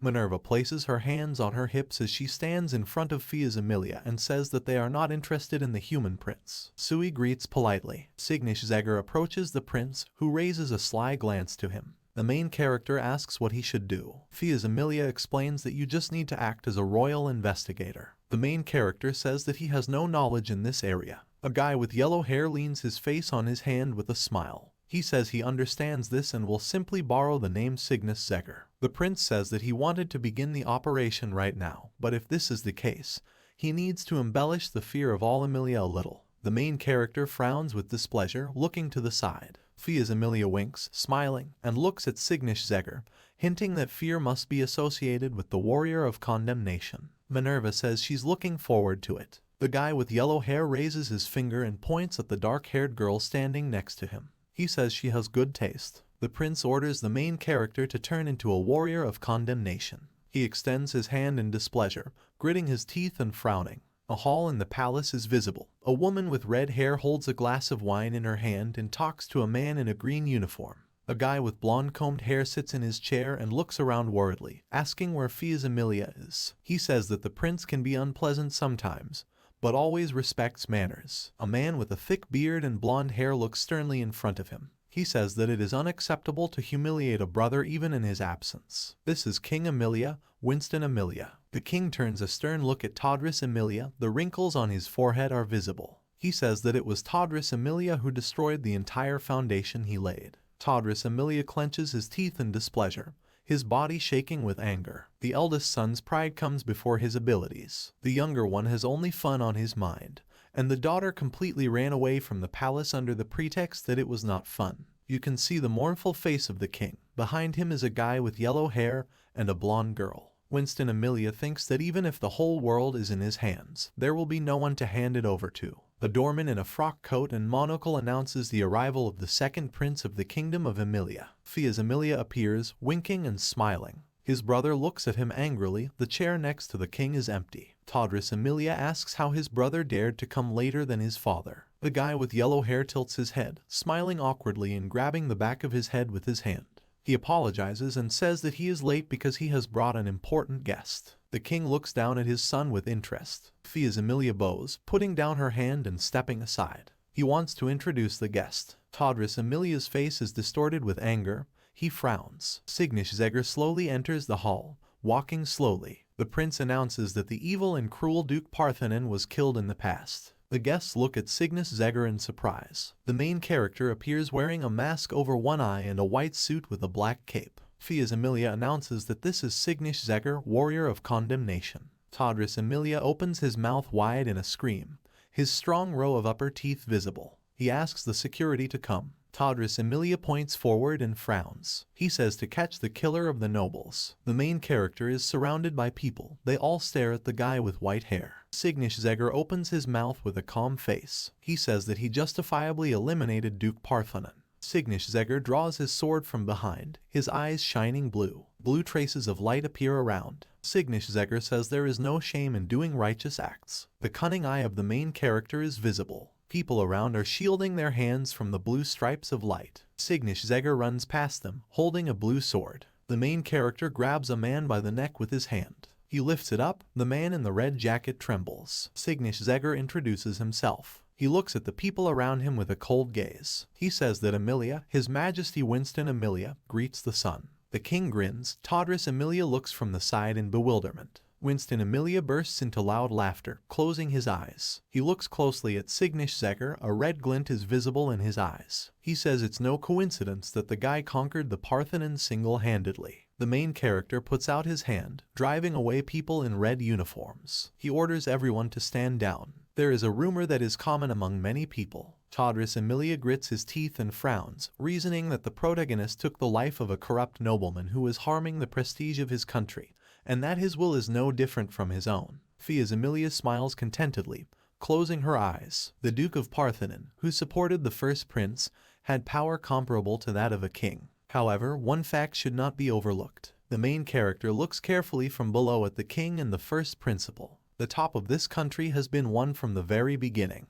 Winston Emilia extends his gloved hand forward, his eyes glowing red. He asks to resume the banquet. A ballroom can be seen, many people and waiters with trays of wine. The Neuthemian royal ball is held every 2 months. Signisheger says that outwardly everyone is smiling. A girl with pink hair laughs with a man in a blue suit. The main character is wearing a white shirt and a black jacket. He looks up carefully, a mask visible on one side of his face. He thinks that this is a quiet battlefield where nobles have gathered who want to seize power. Someone places a white-gloved hand on Signisheger's shoulder. A guy with yellow hair appears behind the main character. He smiles brightly. The prince congratulates Signisheger and says that his public debut was a success. The main character looks thoughtfully above himself, slightly lowering his eyelid. In front of him are 2 ladies who look at him disapprovingly. They are holding their children. Signisheger asks whether such an attitude can be called normal. The prince closes one eye, winking, and says that it's all because of rumors about the main character. Fias Emilia raises his finger. Signisheger watches him with a bored face. The prince quotes gossip that the warrior of judgment punishes corrupt nobles and takes away naughty children.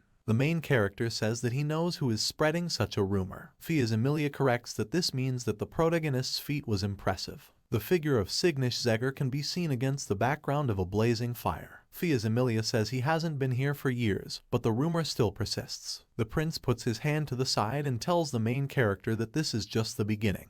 The guy with yellow hair waves his hand and moves away from Signisheger with the words that the main character should show an even more spectacular image, and then even more nobles will join Fias Emilia. The main character looks at the prince carefully and intensely. He understands that Fias Emilia doesn't care if anyone dies. Behind the guy with white hair, a girl in a pink sailor suit and hat appears. The girl folds her hands. Tears are visible in her eyes. The guy with white hair puts his hand to his head, closes his eyes and exhales nervously. He explains to the girl that he is not going to take her away.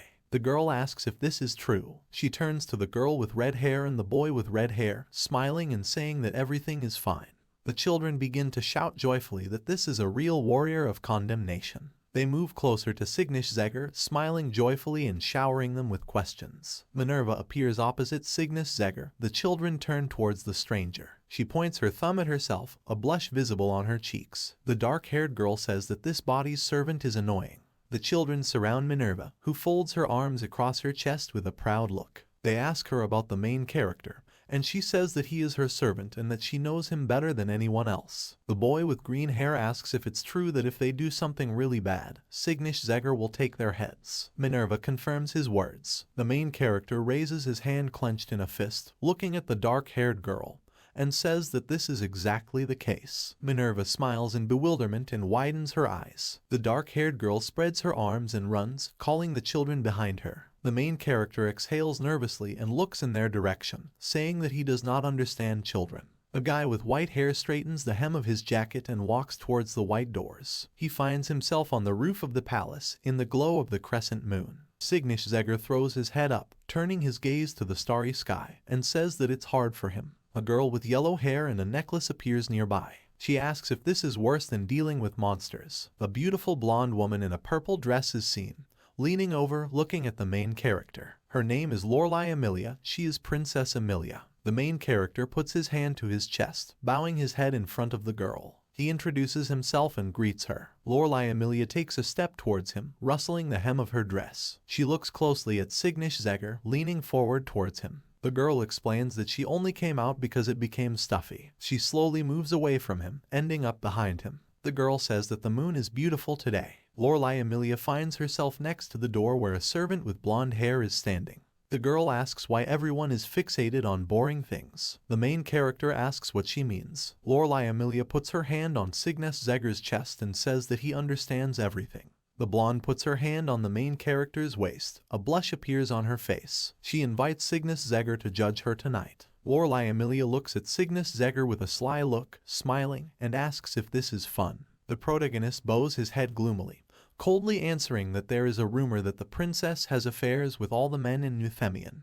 hence the brand attached to her, prodigal daughter Emilia. Lorelei Emilia's face is visible. A dark shadow falls on it. There is no glare at all in her eyes. The main character says that the princess has too cold a look for a temptress. The blonde walks past Signish-Zegger, who stands with his head bowed. Lorelei Emilia says it was awkward. She leans her gloved hands on the railing on the roof. The girl says that Signish-Zegger came here only for power. She looks down with a bored expression and adds that everyone who has gathered here does this. There is sadness in Lorelei Emilia's eyes.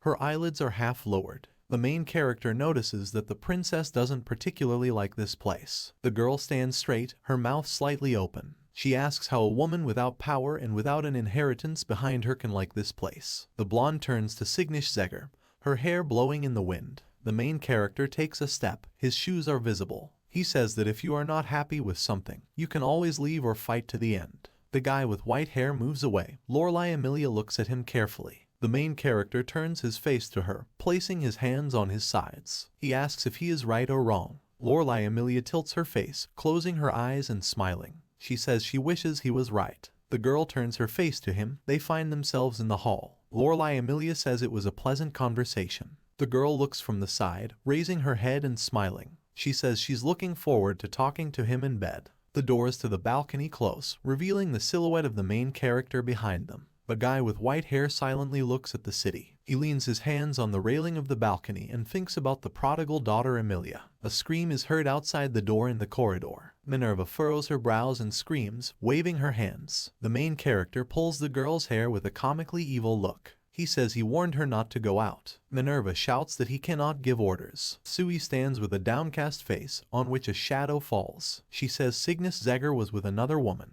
The main character looks at her in bewilderment and asks what's wrong with the blue-haired woman. The main character holds Minerva's head while she twitches, someone coughs and attracts the character's attention. He squirms for the interrupted fun. Fia's Emilia appears, covering one eye, folding his arms over his chest. The main character asks what happened to him. The prince asks if Signish-Zegger is familiar with the name Albert Frederick. The main character calmly looks ahead, turning to Fia's Emilia. He says that he knows such a person, the Iron Knight Albert Frederick, while talking about how a swordsman cannot know one of the great swordsmen. While the title Great Warrior is given to heroes who have made outstanding contributions at a young age, Great Swordsman is a title that literally means the strongest knight of the continent. A group of people can be seen, including a blonde man, a man with green hair, a woman, a hooded man and a man in armor. Fia's Emilia looks ahead gloomily. He says that Sir Albert Frederick sent word that he challenges the main character to a duel. Signish-Zegger looks at the prince in bewilderment,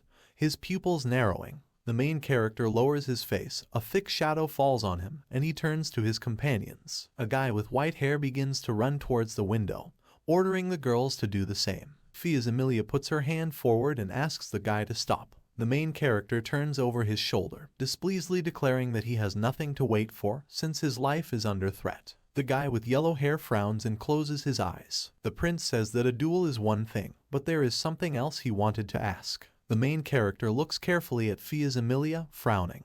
The prince asks if the main character knows a guy named Sigmund Freewood. Signish Zegger's face instantly changes to one of fear. Minerva turns, raising her hand, and asks what about escaping. 3 characters are sitting by the fire. One of them is holding a piece of meat in his hands. Some of them say that they hate children. The guy with the meat in his hands, in the yellow shirt, says that he especially hates their screaming. Another guy with dark hair looks at the speaker with a slight smile. He asks who would even like this. The guy argues that children are weak and stupid and enjoy trivial things. The blonde-haired girl giggles and raises her hand to her lips, saying that she loves children, especially if they come from a noble family of warriors. The girl stands up, holding a staff with a blue stone in her hands. She asks if she is right. The main character lies with his mouth gagged and his hands on the ground. The girl with a braid closes her eyes, raising her finger up with an important look. She says that since Signish Zegger is still too young, which is rare, they will receive a worthy reward. The guy approaches the main character, who has his head on the ground. He says it's nice to hear that the main character is worth the money. A guy with brown hair squats down in front of Signish Zegger and smiles. He thanks him for being born. The guy extends his hand to the main character, on whose face a shadow falls. He asks if Signish Zegger wants to say something. The guy with brown hair abruptly moves aside. The main character jumps, punching his forehead into the face of a guy with brown hair. The guy grabs his nose, which is bleeding. Signish Zegger begins to run. The dark-haired guy puts his hands in his pockets and trips the main character. He falls to the ground. The bandage falls off his mouth. He is called the descendant of Zegger, and they say that he became so angry that he forgot his position.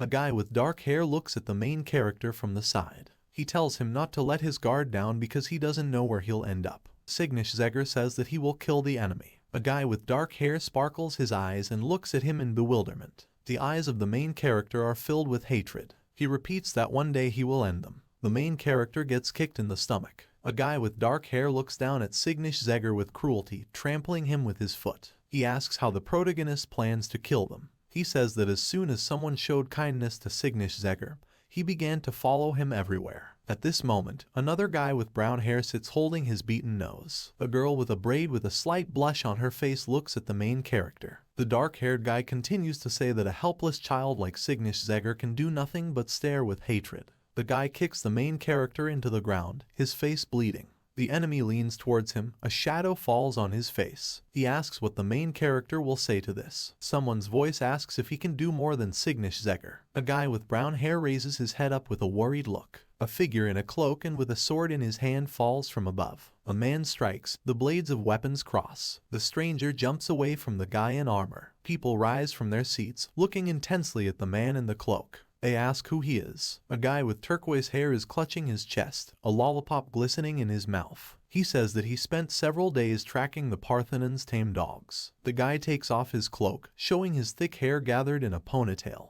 He is Sigmund Freewood. The guy with turquoise hair tilts his head, tapping his hand. He says he had a hard time following them, so he asks them to do one thing for him. Sigmund Freewood points his finger at little Signish Zegger. He asks to give him this child, and then he will quickly finish off the people of Parthenon. The guy with turquoise hair laughs, holding the lollipop between his teeth, and says that's a good suggestion. The axe of one of the people in armor flies into a tree. Sigmund Freewood dodges the weapon by covering one eye. The guy with brown hair throws his hand forward and frowns, saying that only a crazy person would be relaxed in front of the hounds. Sigmund Freewood clenches his teeth until the lollipop is inside his mouth and smiles. He asks them to remember these words. After this, the guy with turquoise hair grabs his sword and runs towards his opponents. He puts out the fire with his foot. The people of Parthenon find themselves in pitch darkness. The guy with brown hair screams in horror that he can't see anything. A girl with a scythe named Grace frowns as she tries to cast a spell. The guy with brown hair says that their opponent is a coward because he blinded them.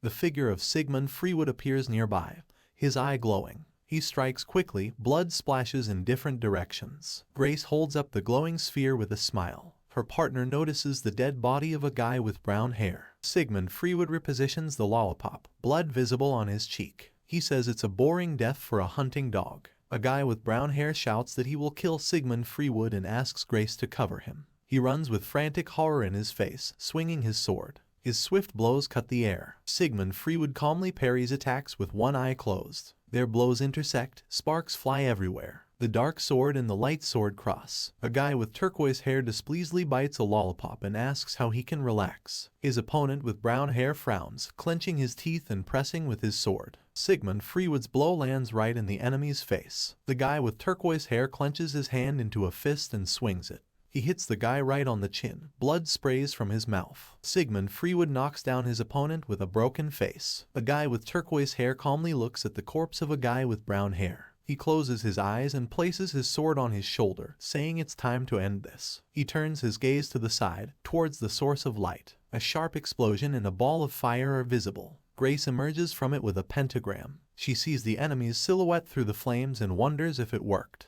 The guy, engulfed in fire, approaches her and she fearfully presses the staff to her chest. She thinks it was dangerous. Sigmund Freewood jumps out of the fire at her with a smile, his finger outstretched. He says it was a good try. The girl sees the burned corpse of her comrade and shudders. She runs away from Sigmund Freewood with tears in her eyes and horror in her face. Grace takes the main character by the collar, lifting him towards her. She holds a knife to the child's face, screaming madly for the guy with turquoise hair not to come near her. She says she will kill Cygnus Zegger if he moves. Grace orders Sigmund Freewood to drop her weapon and kneel. He obediently raises his sword, closing his eyes, and agrees to her terms. The blade of the sword reflects the figure of Grace with the main character. Sigmund Freewood drops his weapon to the floor as he takes a step. He sharply kicks the sword, which quickly flies forward. The main character looks at Sigmund Freewood over the girl's shoulder. She finds herself lying on the ground, and Cygnus Zegger falls next to her. The guy with turquoise hair yawns, closing his eyes, and asks if the main character is okay. He asks the boy if this is how he makes a living.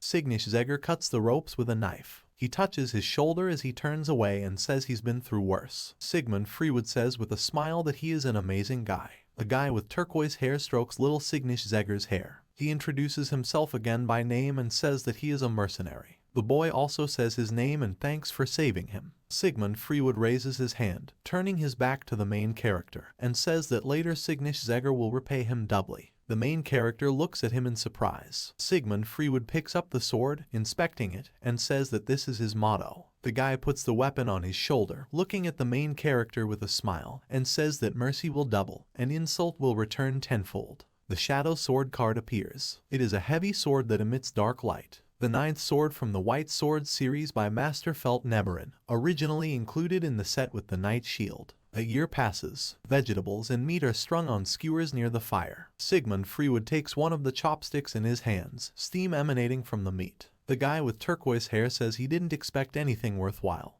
but now recognizes himself as a real cook. The main character sheepishly rubs his cheek with his finger, a blush on his face. He denies what Sigmund Freewood said. He displeasedly asks if Cygnus Zegger is ashamed. Sigmund Freewood watches Cygnus Zegger carefully as he eats meat. He notices that the child has moderated his ardor and that now he feels more comfortable. A guy with turquoise hair puts a lollipop in his mouth. The main character looks displeased at his mentor, leaning his hands on his legs, and says that Sigmund Freewood is exhausted, but still eats sweets. The guy with turquoise hair turns away and says he's quitting smoking and asks him to leave him alone. Cygnus Zegger furrows his eyebrows and shouts that it is not good to eat so much candy. Sigmund Freewood leans his hand on his knee and says displeasedly that the main character is strange, because he is a child, but does not eat sweets. Cygnus Zegger says that he is not a child, and Sigmund Freewood does not enter into conflict. The main character and his mentor find themselves in a tavern, where they sit at a table, drink and eat. Sigmund Freewood puts his glass of beer down on the table. He exhales, smiling happily and contentedly. The mentor suggests Cygnus Zegger try it. The guy with white hair looks at Sigmund Freewood in bewilderment. He waves his hand and points to the food on the plate. He asks the child to stop eating with caution. The guy with turquoise hair asks Cygnus Zegger what he thinks about him becoming the face of the restaurant, and the main character being in charge of the cooking. At this moment, a girl with a red skirt goes to deliver beer. The main character admits that he has little experience for this. Sigmund Freewood holds a newspaper in his hands, covering one eye. He says that the whole problem is that Cygnus Zegger is modest. He stops abruptly when he notices something in the newspaper. The main character asks what happened. Sigmund Freewood covers the article with his hand and says that the Cadrigo family was destroyed. Cadrigo is one of the warrior families. You can see a huge house with a blue roof outside the gate. It was Sigmund Freewood who took over the missing person case. 3 men are discussing something at a table with papers. When the family realized that Duke Parthenon was behind this, they planned to report to the kingdom. Papers burn in fire against the background of a house. They say that Cadrigo was accused of treason and then exterminated. Sigmund Freewood rises from the table, standing half-turned towards the main character, and tells him to quickly pack his things. The guy with white hair looks at his mentor in bewilderment. Sigmund Freewood looks at the child sternly and displeasedly, frowning. He says he senses the presence of Parthenon's henchmen. If they stay here, they will die before every dog knows it. The guy with turquoise hair and Signish Zegger are running along a forest road with things. Sigmund Freewood smiles awkwardly as the protagonist hurries after him. The mentor admits that he doesn't like all this, but all that remains is to return. The main character asks where. The guy with turquoise hair turns his head and looks at him, talking about the safest place on the continent. A weapon swings behind the characters. Sigmund Freewood notices this and quickly deflects the blow. He frowns with concern and looks carefully ahead, saying that they have been found. A whole detachment of the Parthenon is visible. These are people in cloaks and masks standing behind the trees. Sigmund Freewood hangs his head gloomily, a shadow on his face. He turns to Signish Zegger. A boy with turquoise hair raises a blade that shines in the moonlight. He tells the main character not to stand still, but to stay close while he clears the way for them. Sigmund Freewood lunges forward towards one of the Parthenon men. A guy with turquoise hair hits the sword of a man in a cloak. While their blades are crossed, another blow comes from behind. Signish Zegger manages to fend off another enemy's blow. Swords cross, sparks fly. The boy closes one eye. Sigmund Freewood looks at him over his shoulder. 4 people quickly fall on top of the mentor. They strike, stabbing their swords into the ground. Instead of the body, they pierce the cloak. The dark-haired guy turns his crazy gaze to Sigmund Freewood and Signish Zegger. A guy with turquoise hair spreads his arms, smiling slyly. He tells the main character that class is starting and that he should watch carefully. The Parthenon people run straight at the characters. Sigmund Freewood pushes away Signish Zegger. The blades flash right in front of the face of a guy with turquoise hair. He smiles. The main character looks at his mentor in horror. Sigmund Freewood says that when you are dealing with a large number of opponents, you need to use the terrain. At the same time, he bends down and the blows fall on the tree trunk. Sigmund Freewood moves his hand to the side. Blood splatters are visible. 2 men in cloaks fall to the ground. A guy with turquoise hair stands triumphantly between them. Before him are still the people of the Parthenon. He asks why they don't attack and assumes that they are afraid to approach him. The blade of the sword drags along the ground. Sigmund Freewood swings his sword, his eyes glowing white. He throws dust at his opponents. One of them raises his hand, shielding himself from the dirt, and says that the guy with turquoise hair is a coward. Sigmund Freewood appears to the side of his masked opponent, his blue eye blazing. He says that a coward will kill a coward. A new splash of blood is visible. Sigmund Freewood frowns. The corpse falls behind him. The guy with turquoise hair has blood all over his sword. He opens his mouth slightly, blue energy rushing around him. He addresses the people of the Parthenon, calling them dogs. He looks at them intently, eyes sparkling, and asks if they are finished. Someone's voice asks where the child is. A man with gray hair and a mustache appears, his eyebrows furrowed. His name is Albert Frederick. He is the 5th Iron Knight. The main character bows his head in front of him, closing his eyes. He opens his mouth slightly. His eyes are not visible behind his bangs. Signish Zegger replies that the child is dead. Albert Frederick squeezes part of the throne with his strong hand, breaking it. He exhales nervously, mouth parted. A man with gray hair and armor stands up and steps aside. Albert Frederick says that this child's name is Sigmund Frederick and he is his only son.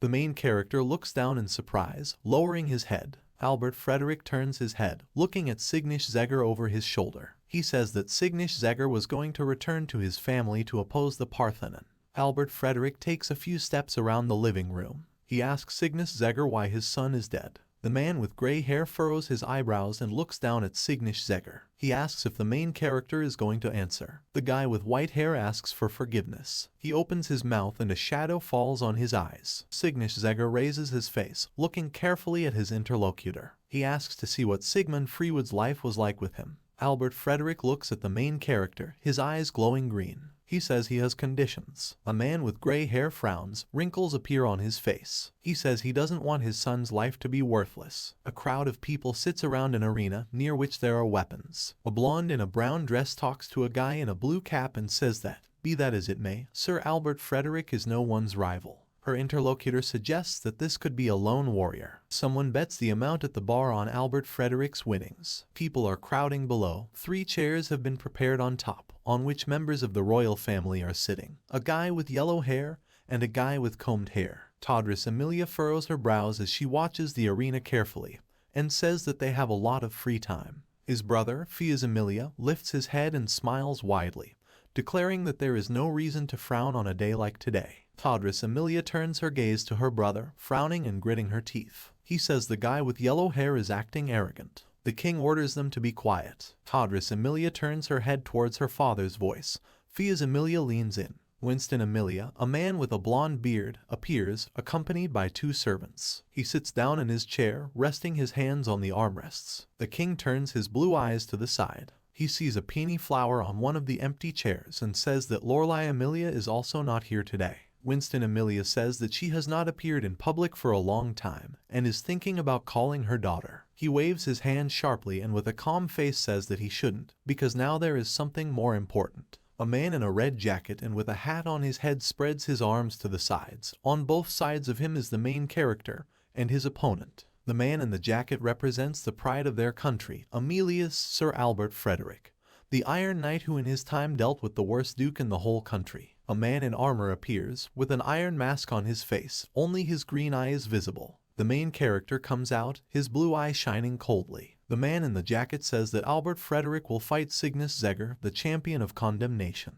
A man in armor takes a step forward, his iron-covered boot is visible. The main character takes a step after him. Opponents converge, standing close to each other and looking at each other carefully. Albert Frederick steps aside. The main character looks at him in surprise. The noise of the crowd is heard. People do not understand what happened. The man in armor turns his gaze to the king, who is sitting importantly in a chair. Albert Frederick grabs the mask on his head. He takes it off, kneeling before the king. The man says he has a message. The king raises his hand, calmly looking at the warrior in front of him, and orders him to speak. Albert Frederick reports that it is quite disgraceful for a man of his position to be challenged to a duel with an ignorant youth. The man with gray hair bows his head further, keeping his eyes closed. He says that to make the fight fairer, he would like to impose one punishment from the gods themselves. Albert Frederick lifts his face, staring sharply forward with his green eyes. He proposes to make it so that if the sword of Cygnus Zegger touches him, then he will be counted as a victory, because he vowed to provide one service to the main character. Albert Frederick says that the king will witness this. Todris Emilia raises her head and angrily shouts at the man with gray hair, asking what he is talking about. The king, looking bored, rests his head on his hand. Winston Emilia addresses his son. Todris Emilia turns a worried look at his father. The king puts his finger to his temple, closing his eyes. He reminds his son that he is talking to Sir Albert Frederick. Todris Emilia asks for forgiveness. The king puts his hand forward and says that Albert Frederick can do as he wishes. The man in armor bows and thanks him. The main character stands to the side of Albert Frederick, watching him. The man in armor asks if this is enough. The main character nods affirmatively, closing his eyes. Albert Frederick puts an iron mask on his face, declaring that they will now begin the duel. He adds that he will keep his word. Albert Frederick strikes, leaving a streak of light behind him. The dragon's sword sparkles in the protagonist's sheath. The guy with white hair exhales, lowering his head. Cygnus Zegger takes out a white sword, sparkling in the light, and reaches for another sword.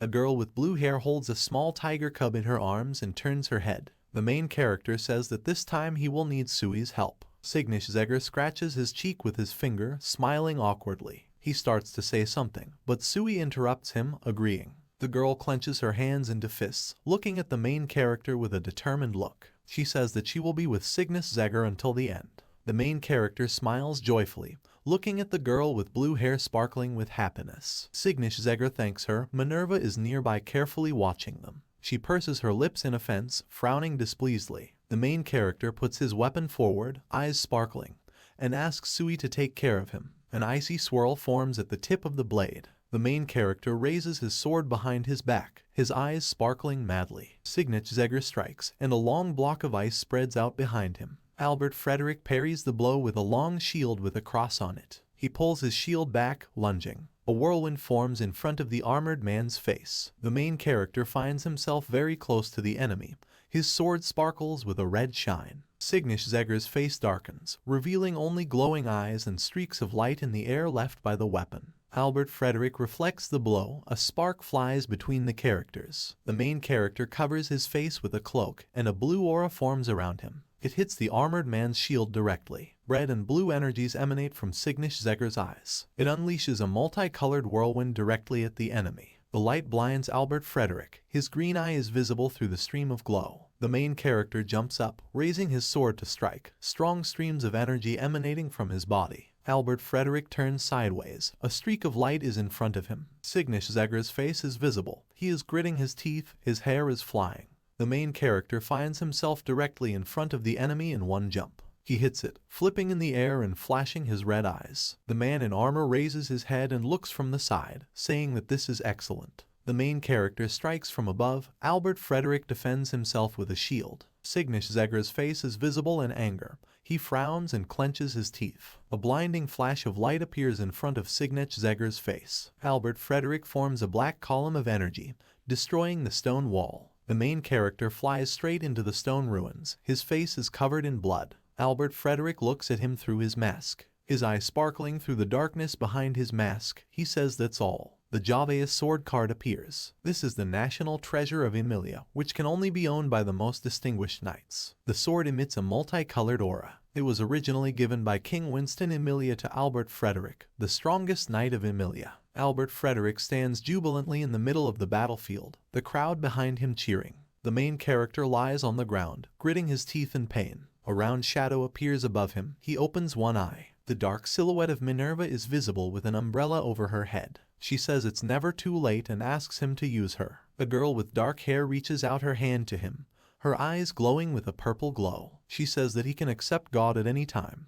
The main character looks at her thoughtfully, looking up. The guy with white hair gets up, sitting on the floor. Minerva winces, looking at him. Signish Zegger says everything is fine. The main character turns his face to her and points his finger forward. He says to stay there and watch because it's for real. A girl with dark hair reaches out to Signish Zegger, trying to stop him. The main character confidently moves forward. Minerva tilts her face as a shadow falls over him. She calls Signish Zegger a stupid boy. A girl with dark hair clutches an umbrella in her hands and blushes embarrassedly. She says this body could use a push. Signish Zegger enters the battlefield again, standing opposite Albert Frederick. The man in armor flashes his eye at him and says that's enough. The main character spits blood to the side. He summons Sui and the sword appears in his hands, surrounded by blue energy. Signish Zegger says he said he was going to show Albert Frederick the life of Sigmund Freewood. He clutches the sword in his hand, the energy of which dissipates slightly. The main character clenches his teeth, looking intensely at his opponent. He turns to Sui. Signish Zegger brings his sword down with force, a blue glow emanating from his eyes. An icy whirlwind called the Fog of Ice Crystals rises upward. Albert Frederick shields himself from flying ice particles. The main character thinks that visibility needs to be reduced first. A pair of green eyes sparkles from behind the armored man's mask. He takes the hit, defending himself from the ice block. The ice breaks into pieces and scatters to the sides. In one of the pieces of the broken ice floe, something red can be seen next to the face of Albert Frederick. A man in armor protects himself with a shield from a fiery strip of energy. He looks behind the shield at the sword striking. He sees a long red blade with a gold edge. Albert Frederick ponders that this is the signature sword of Signish Zegger. The man says to blind and attack from every direction to keep the enemy on their toes, and then attack from the created area. At this moment, Signish Zegger appears behind Albert Frederick with a sword in his hands. The man in armor lowers his head, looking ahead thoughtfully, and says that the protagonist's improvisation is a good idea. Albert Frederick slams his shield into the ground as Signish Zegger falls on top of him. The guy with white hair looks down in horror. A crater with a glowing black core forms in the ground. Albert Frederick holds a shield, leaning on one leg, standing in a fighting pose. His eyes sparkle from behind his mask. Blood quickly pours onto the floor, forming a puddle. The main character can hardly stand, leaning on the sword, and covers one eye. Albert Frederick explains that the tactic was to overcome the lack of mana with the sword. The man in armor takes a step forward, sparks coming from the ground below him. He offers to finish if Signish Zegger's mana has run out. The main character looks forward confidently, his bloody mouth slightly open. He says it's too early. He adds that he hasn't shown everything yet. A thick shadow falls on the face of Signish Zegger.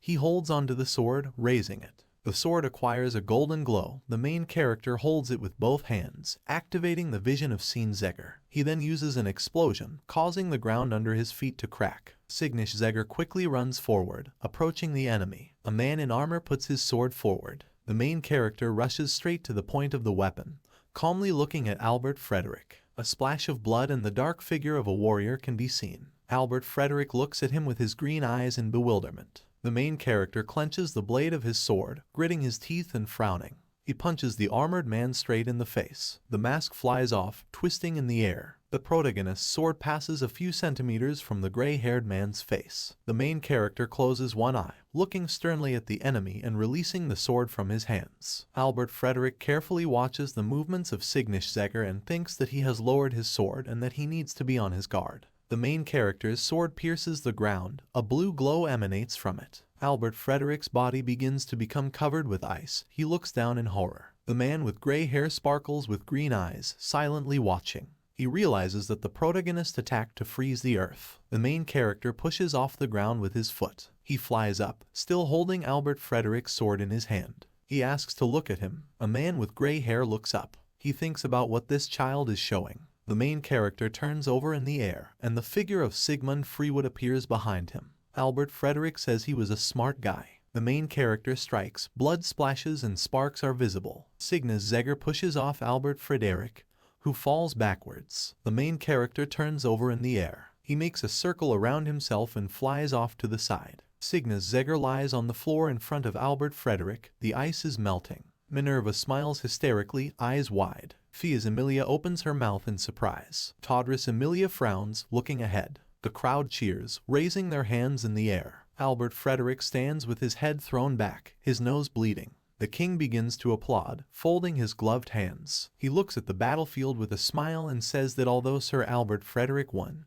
he still lost. The old man closes his eyes and bows his head approvingly. He says everything is fair. Someone quickly runs towards the king. The servant appears directly in front of Winston Emilia, who notices him out of the corner of his eye. The servant screams about trouble. He says there has been a murder again. You can see the corpse of a man with a sword stuck in his. A deserted city street is visible in cloudy weather. The main character puts his hand clenched in a fist to his chest. A shadow falls on his face. He greets a man named Saxon. A dark-haired man in uniform stands at the steps leading up to the building. He turns his attention to the approaching Signich, turning his green eyes to him. The guy says that the main character came to him. The guy with white hair tilts his face, closing his eyes and putting his hand behind his head. The main character and Saxon turn their heads towards the gate leading to the building, and a guy with dark hair offers to go inside. There is no one in the empty corridor. The floor is lined with a blue carpet that goes around the corner. Signich and his companion look around the room carefully, their faces tense. The main character looks up at something. His eyes narrow slightly. He notices the corpse of a man whose chest has been pierced by a large sword, and there is a huge blood stain on the wall and floor. The main character says that this is outrageous. He leans towards the corpse, putting his hand to his mouth in thought. Signich turns his gaze to Saxon, who is standing right behind him. The guy with white hair says the weapon was a sword. He asks if this makes what happened a murder. The guy with dark hair argues that although it looks strange, the body is clean. There is a noticeable dark spot on the corpse's hand. Saxon says that apart from the wound from the sword, there are no visible signs that the person resisted, and there is no other evidence either. The main character frowns, looking tensely ahead. He thinks the man was killed without any resistance, which means the man was either too weak to defend himself or something else. The main character rises to his full height, bowing his head. He says that this is most likely the work of his friend. Saxon looks at Signich in surprise. A guy with white hair asks a rhetorical question whether it is easy to kill a nobleman without leaving a trace. Signich says that there are times when the killer's skill is greater than that of an aristocrat, but the chance is slim. A dark figure of an unknown person pierces the body of a man in a green jacket with a sword. Saxon agrees with the words of the protagonist. The guy with white hair turns his head to his friend and asks if he has a suspect. Saxon admits that at first he thought it was Todris Emilia, but the victim later appeared on the other side of the street at about the same time. The corpse of a man is seen, pierced by a sword, his face distorted with pain and horror. Saxon says that the murder weapon and the traces are the same, but there is a difference. The same corpse of a man in a red jacket can be seen. A hieroglyph is drawn on the wall in blood. Saxon says that this time the killer left behind a special message. The main character looks up, his eyes shining red. He thinks about the words about the message. Saxon says the killer may be trying to profit from the rumors being spread. The figure of the main character appears against the background of a black cracked circle. His cloak is fluttering, and a darker figure can be seen below, with corpses behind him. The guy with dark hair says that the rumor may be due to the Judgment Warrior criticizing the nobles. The main character frowns and looks at his comrade, blood flowing behind him. He asks who the suspect might be. The guy with dark hair smiles awkwardly,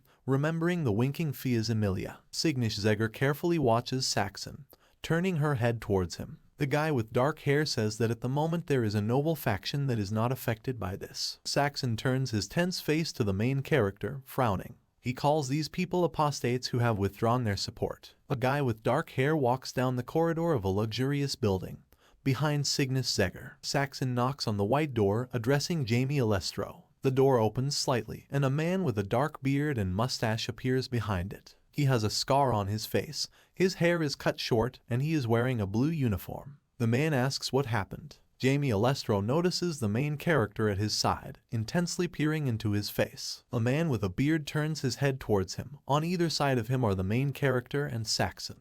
Jamie Alestro calls Signish-Zegger a warrior with a special purpose and says the recent battle was truly impressive. The main character says that the man is too kind. Saxon behind him turns his gaze to the dark-haired man and offers to finish with a greeting. A man with a beard turns his back to the guests and goes inside, inviting them to come in too. They sit on the sofas at the round coffee table. Jamie Alestro puts 2 fingers to his face, covering one eye, and asks what brings the characters here. Saxon looks at his interlocutor with a calm gaze and reports that last night 2 nobles, comrades of Fia's Emilia and Todris Emilia, were killed. A strong man with a dark beard puts his hands on his knees. He asks what he has to do with this matter. Saxon warns that Jamie Alestro may not be aware that when everyone dies, only evil spirits will remain. A guy with dark hair in a black uniform turns his face to the stern man. Saxon says that there will be people like him, apostates who refuse support and betrayed everyone. Jamie Alestro frowns, watching his interlocutors carefully, his pupil narrowing. He asks if they suspect him. Saxon looks directly and sternly at the man with dark hair, his mouth slightly open. He asks if this is true. The man, in a fit of anger, grabs his sheathed sword. He lunges forward, shouting loudly and frowning. Jamie Alestro says that Fia's has changed and that he is no longer the same person everyone knew. Saxon gets up. A dark shadow falls on his face. He grabs his weapon. A guy with dark hair orders the man to shut up and says that an apostate is not worthy of respect. Jamie Alestro points a sharp, shiny blade at his interlocutor. He lunges forward, aiming the tip straight at Saxon. The guy with dark hair also points his weapon at the man with dark hair. The main character carefully watches how 2 swords, like stripes of light, rush towards each other. Signish-Zegger intervenes in the fight by standing with his foot on the table. He tilts his head, closing his eyes in displeasure. The main character tells both characters to stop. Jamie Alestro stares at Signish-Zegger, gritting his teeth. Saxon also turns his gaze to the main character, pursing his lips. Signish-Zegger asks if it's true that Jamie Alestro didn't want to kill the man. Jamie Alestro starts to say something, and the guy with white hair turns his face to him. A man with a dark beard frowns gloomily.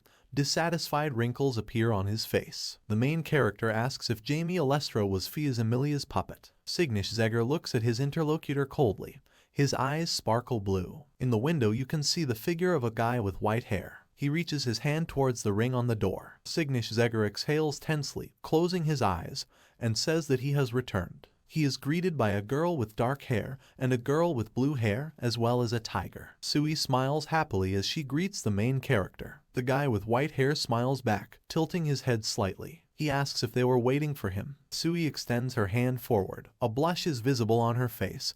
She says that she just felt that Signish-Zegger was approaching, so she went out to meet him. The main character turns his gaze to Minerva, who pouts offendedly. He asks what's wrong with her. Sui says the girl with dark hair was disappointed because she couldn't help. Minerva doesn't let her finish. She shudders and frowns in embarrassment. A girl with dark hair folds her arms over her chest and looks at Signish-Zegger. She says that's not true. Minerva explains that she doesn't use this body, which is why she looks like this. The main character strokes her head while the girl screams and waves her arms, claiming that this is not so. Signish-Zegger smiles softly, closing his eyes, and suggests going for a walk. The girl with dark hair smiles slyly. Sui turns to the guy with white hair. They all follow him. Minerva frowns tensely. A shadow falls on her face. She says that the main character is an eccentric. Little mice run around in the alley where there are bags and sticks. One of the mice jumps on the head of a man with a dark beard in a raincoat. The main character stands at the entrance to the cave, with girls behind him. Minerva asks why he always wants to go to such places. The main character turns his head towards her, smiling.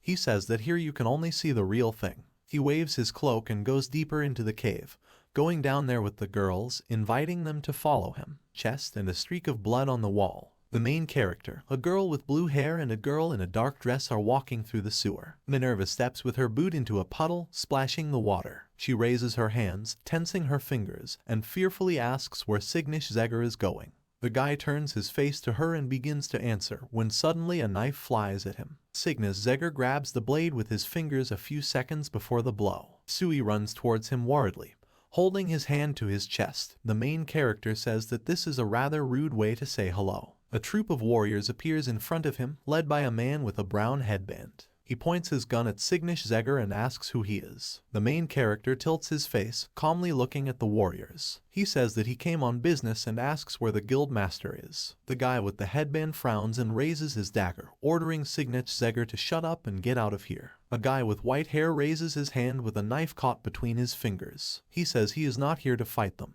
Cygnus-Zegr explains that he wants to see the guild master. The guy with the bandage begins to attack the main character, not trusting his words. Cygnus-Zegr exhales, closing his eyes tightly. He grabs the guy with the bandage by the arm and throws him to the ground. The opponent hits his head on the floor, opening his mouth in pain. Cygnus-Zegr runs towards the other warriors, a girl with pink hair and a guy with a green tail. He quickly flips in the air and slams the girl in shorts into the ground. He then throws his leg in the air over the guy with the green ponytail. The main character hits him right on the head. Cygnus-Zegr descends to the ground, kicking up dust. The guy with white hair looks at the remaining squad and asks who will be next. A man with long dark hair appears behind the warriors. He orders them to stop and says that Cygnus-Zegr and his companions are not their enemies. The main character relaxes his face. Minerva reaches behind him and Sui leans over. The man smiles, one gold one visible among his teeth. He says that the characters went down from the top of the castle to the bottom of the ditch. A gray-haired man with long hair and glasses smiles and leans on a cane.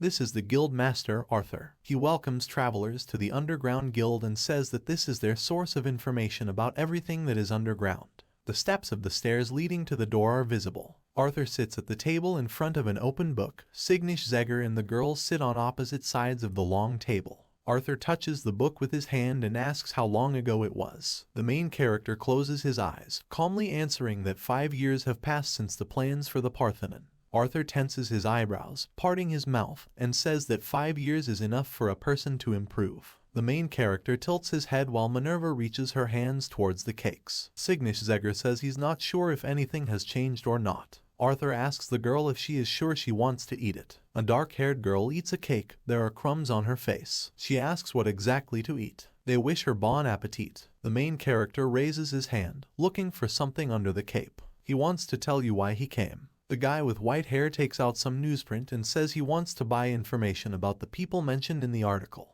Arthur turns his gaze towards the newspaper in the hands of Cygnus-Zegr. He asks if the main character himself knows more about this, because there are rumors that Cygnus-Zegr himself had a hand in this. The main character closes his eyes, calmly noting that this is all gossip. A man with gray hair tilts his face, bringing his bandaged hand up to him. He says the more people believe it, the more it becomes true. Arthur picks up the newspaper sheets and says that he will tell you more about this. He raises his hand up, sticking out his fingers, and the sheets fly in different directions. The main character carefully watches the gray-haired man. He says these guys are very cruel. Arthur lists that they gave money at a huge interest rate, trafficked people, and facilitated the trafficking of bodies. Arthur asks if Cygnus-Zegr knows that he is called a hero of condemnation. The man adds that the victim's pleas were rejected. The protagonist's face darkens and a shadow falls on him. Arthur says that there is only one person who can hide the identity of the criminals. This is Fias Emilia, Prince of Scum. The figure of a guy with yellow hair and blue eyes is visible.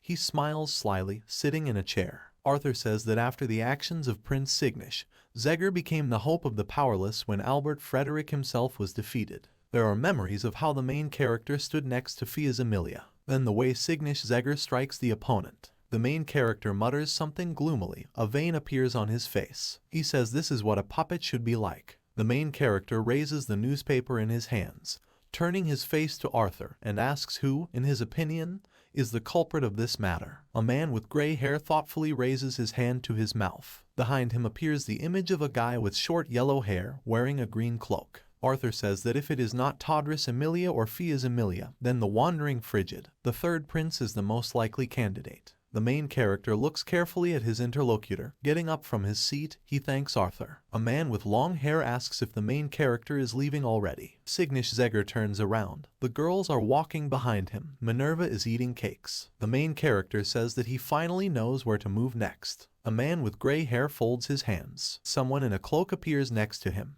Arthur asks what the stranger is going to do now that he has learned useful information.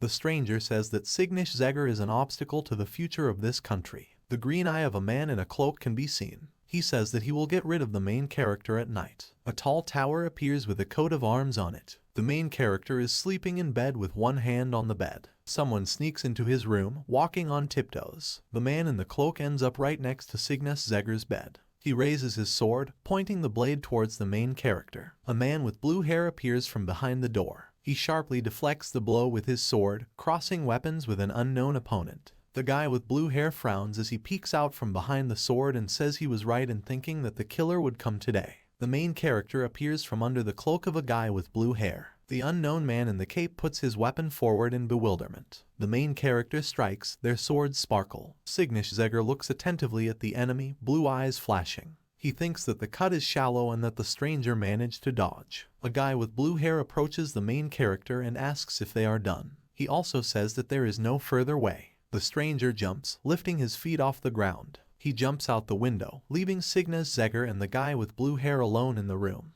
A guy in a blue uniform walks past the main character, saying that the attacker cannot be allowed to get away. He shouts to the guards. The main character looks down thoughtfully, lowering his gaze. He sees pieces of golden rope and scraps of clothing. Signish Zegger picks up the scraps, examining them. He says he found a clue. A stranger in a raincoat runs along the corridor of the building. He stops his steps near one of the doors. The stranger pulls off his hood, revealing his shaved temple. A girl with blonde hair and green eyes appears. She knocks on the door with her hand, bowing her head. The girl introduces herself as Rain and asks permission to come in. The doors open in front of Rain. She stands calmly, her eyelids lowered. Lorelei Emilia, a blonde in a purple dress, appears before the servant. She naively raises her eyebrows, smiling at the corners of her mouth. The girl asks Rain to come through. Lorelei Emilia folds her hands, closing her eyes, and asks the servant what happened. Rain lowers her head, making a pitiful face, and says that she is embarrassed. The girl in the purple dress raises her gloved hand to her head, exhaling nervously. She asks how Rain is feeling. The girl with short hair wants to answer that everything is fine, when the main character suddenly appears behind him and kicks down the door. Rain turns around, gritting his teeth. Signish Zegger smiles widely, showing his teeth. He asks if they finally understood. The guy with white hair points his finger at the girl and smiles, thanking the royal guard. A girl with short hair takes a sword from its sheath. Lorelei Emilia stands behind, looking bored. Rain shouts that this is the princess's bedroom and that she has never met greater disrespect. The main character looks intensely at the girls in front of him. He starts talking about Lorelei Emilia and the killer. Signish Zegger says that he believed that Todris Emilia or Fias Emilia were the culprits. A picture pops up of a blonde man with combed hair, a prince with yellow hair, and a prince in a green cloak. The main character says that everything was completely different. Lorelei Emilia looks bored, her eyes glowing purple. The main character blames her for what he did, calling her a prodigal daughter. The girl with long hair closes her eyes and asks on what basis Signish Zegger claims this. The main character puts his hand under his cloak, smiling. He takes out scraps of golden rope and shows them to the princess. Signish Zegger says he noticed this when he was fighting the assassin. As it turned out, the rope was made of the same material as the clothes of the royal guard. He says that this is not enough to determine the culprit, but he had another way. The guy holds out scraps of clothing towards the girls. A saber-toothed tiger appears behind Signish Zegger. The main character says that this tiger's sense of smell is several times stronger than that of an ordinary sniffer dog, so one thread was enough for him. Rain unsheathes his sword, frowning. The princess orders her to calm down. The girl with short hair turns around in bewilderment. Lorelei Emilia moves her hand to the side, pointing deeper into the living room. She suggests sitting down since it's awkward to talk while standing. The main character follows the blonde with long hair. Rain puts the sword back into its sheath. Signishzegger sits on the edge of the sofa, resting his hands on his knees. He looks straight ahead, mouth parted. The guy asks what caused the elite to be killed. Lorelei Amelia closes her eyes, sitting calmly and straight in front of the main character. She says that all these people were so vile that they deserve to die. Signishzegger leans slightly, looking from under his brows. He says that he wants to know why the girl needed to kill the corrupt elite if it did not bring any benefit. Lorelei Amelia says she wasn't interested in their business. A picture appears of two blonde princes surrounded by people in identical uniforms. Lorelei Amelia adds that when her wedding day began to approach, Todris Amelia and Fias Amelia were ahead of each other and tried to sell her to the aristocrat.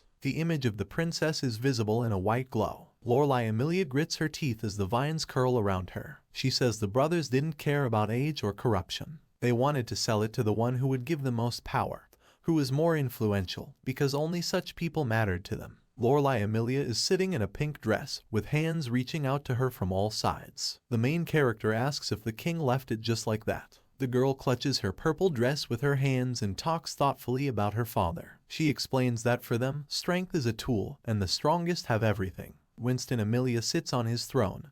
The children bow their heads before him. Lorelei Amelia stands at a distance, stretched out behind her brothers. She asks if Signishzegger would help a person who carries such a burden. The king's eyes reflect the image of his daughter in a dress. The girl lowers her violet eyes. She says that's why she decided so. Lorelei Amelia holds her dress with her hands, smiling. Around her are happy and sad purple masks. She says that she was wearing a hated dress, as well as a strange smile that she was not used to. Only after she was named the prodigal daughter of Amelius did she manage to escape her brother's machinations. The main character raises his hand to his face, looking sternly at the girl. He asks what all this has to do with the murder. Lorelei Amelia replies that she lived in the company of aristocrats. Todris Amelia and Fias Amelia are holding a dark sphere in their hands, in which ordinary people are visible. The girl says that she saw all the damage caused by her brothers and how much destruction they suffered in their wake. The princess remembers how the main character stood in a mask and suit and said that if she didn't like it, she could leave. She says that since she could not escape, she tried to adapt the environment to herself. Lorelei Amelia presses her hand to her chest, looking at her interlocutor with a serious look. She says that after Frigid's performance, he was joined by nobles who were fed up with the corruption. A prince is seen in a green cloak and a crowd of people behind him. Lorelei Amelia says that together they dealt with the corrupt nobles. The main character crosses his legs, looking directly into the face of his interlocutor. He says that even though she embellished the story a little, in the end it was all for her own good. The blonde looks down, smiling sadly and awkwardly. She says she won't deny it. The main character looks at the girl who is standing right in front of him. Lorelei Amelia falls to her knees in front of him. The girl with short hair looks at her in surprise. Signishzegger asks what she is doing, tensed her face and furrows her brows. Lorelei Amelia bows her head, closing her eyes. She says that initially it was all really about saving herself, but now she is starting to worry about this country and its people. Rain quickly runs towards her, hand outstretched, not understanding what she is doing. Lorelei Amelia says she doesn't expect much and that if she closes her eyes, something will happen. The main character extends his hand to the princess. He looks up at her, pulling her face towards him. The main character says that something will actually happen. A thick shadow falls on Signishzegger's face.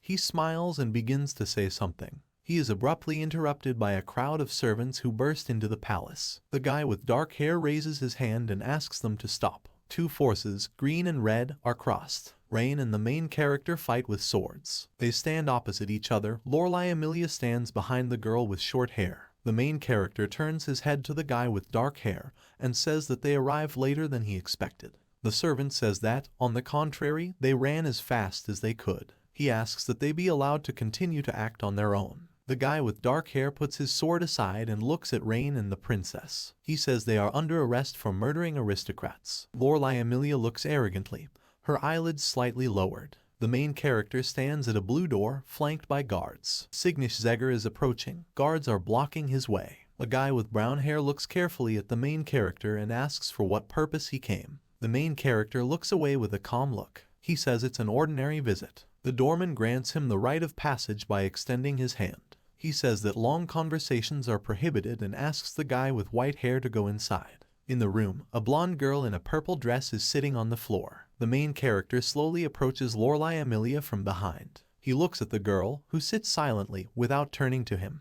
A shadow falls on the faces of both heroes. They stand in the dark. Lorelei Amelia turns her face to look at the guy with white hair. She asks if he came to laugh at her. Signish-Zegger closes his eyes, calmly opening his mouth. He says he is here to propose. Signish-Zegger leans towards the girl's ear and whispers something. A flash of green light is visible. The main character fights with a man with gray hair. Signish-Zegger puts his sword aside, dragging it along the ground. He raises dust with a wave of his hand. Albert Frederick throws a punch and a streak of green light is visible. The main character kneels down, dodging the blow of the sword. Signish-Zegger turns out to have his back to the enemy. As Albert Frederick raises his sword above his head, the guy with white hair jumps. The gray-haired man grabs the main character's hand. At this moment, Signish-Zegger grabs the sword from below. Albert Frederick trips the protagonist, knocking him over. He flies down, gritting his teeth in pain. Albert Frederick stands on top with his hand on his side. He says that the Zegger family's fencing art is a way to make up for the lack of mana through agility and efficient movements. The man with gray hair looks straight at Signish-Zegger, his face relaxed. He says that the Zegger family has extremely little mana compared to other warriors. Albert Frederick adds that this is not characteristic of the truly strong. The main character sits down on the ground, smiling. He confirms his mentor's words and says that this made it difficult for him to learn Sigmund Freewood's fighting methods. The main character looks from behind, smiling slyly. He says he has no plans to give up his tactics because he likes the method, which is a combination of two techniques. A man with gray hair lowers his face, the corners of his lips turn up. He says he won't do anything about it. The main character slightly turns his face towards the interlocutor, standing against the backdrop of columns. He says sparring is great, but he needs to talk to him first. Albert Frederick wrinkles his face slightly, frowning. He starts talking about the story of Sigmund Freewood. A guy with turquoise hair hits a gray-haired man with his forehead.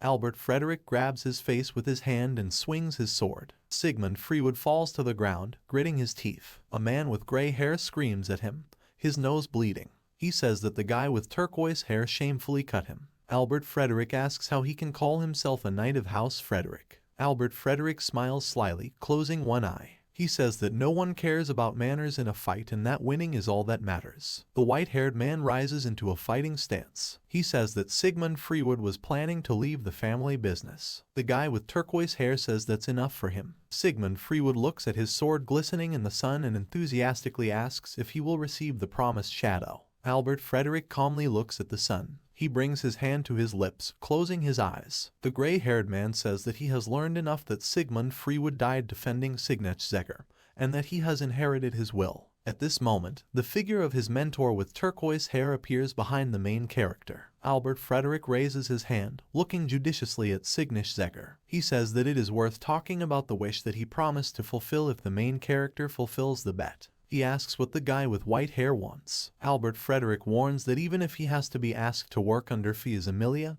he will gladly accept it. The main character says that it is not time to discuss this yet. He turns his back to the interlocutor, placing his hand on his side. Signish-Zegger says that they will decide everything at a meeting of people obsessed with power. A gloved hand can be seen placing a cup of coffee on a saucer. Fia's Amelia asks what the main character has decided. He says that the power of desire that Signish-Zegger gained in his confrontation with Albert Frederick can be used to support him. The prince folds his hands in his lap, crossing his legs. The main character looks at him with raised eyebrows. He asks if there is something else he needs to take care of first. Signish-Zegger adds that Fia's Amelia should give him a reward for the requested task. The prince raises one hand, waving it off with a smile. He asks what Signish-Zegger wants and lists the options, including restoration of the family name or a fabulous fortune. In his mind, the prince says that he did not think that Signish-Zegger would solve the case. The main character clenches his teeth. He looks attentively at his interlocutor. A thick shadow falls on part of his face. The guy says that he will ask for only one reward, to close all the best weapon stores in Amelia.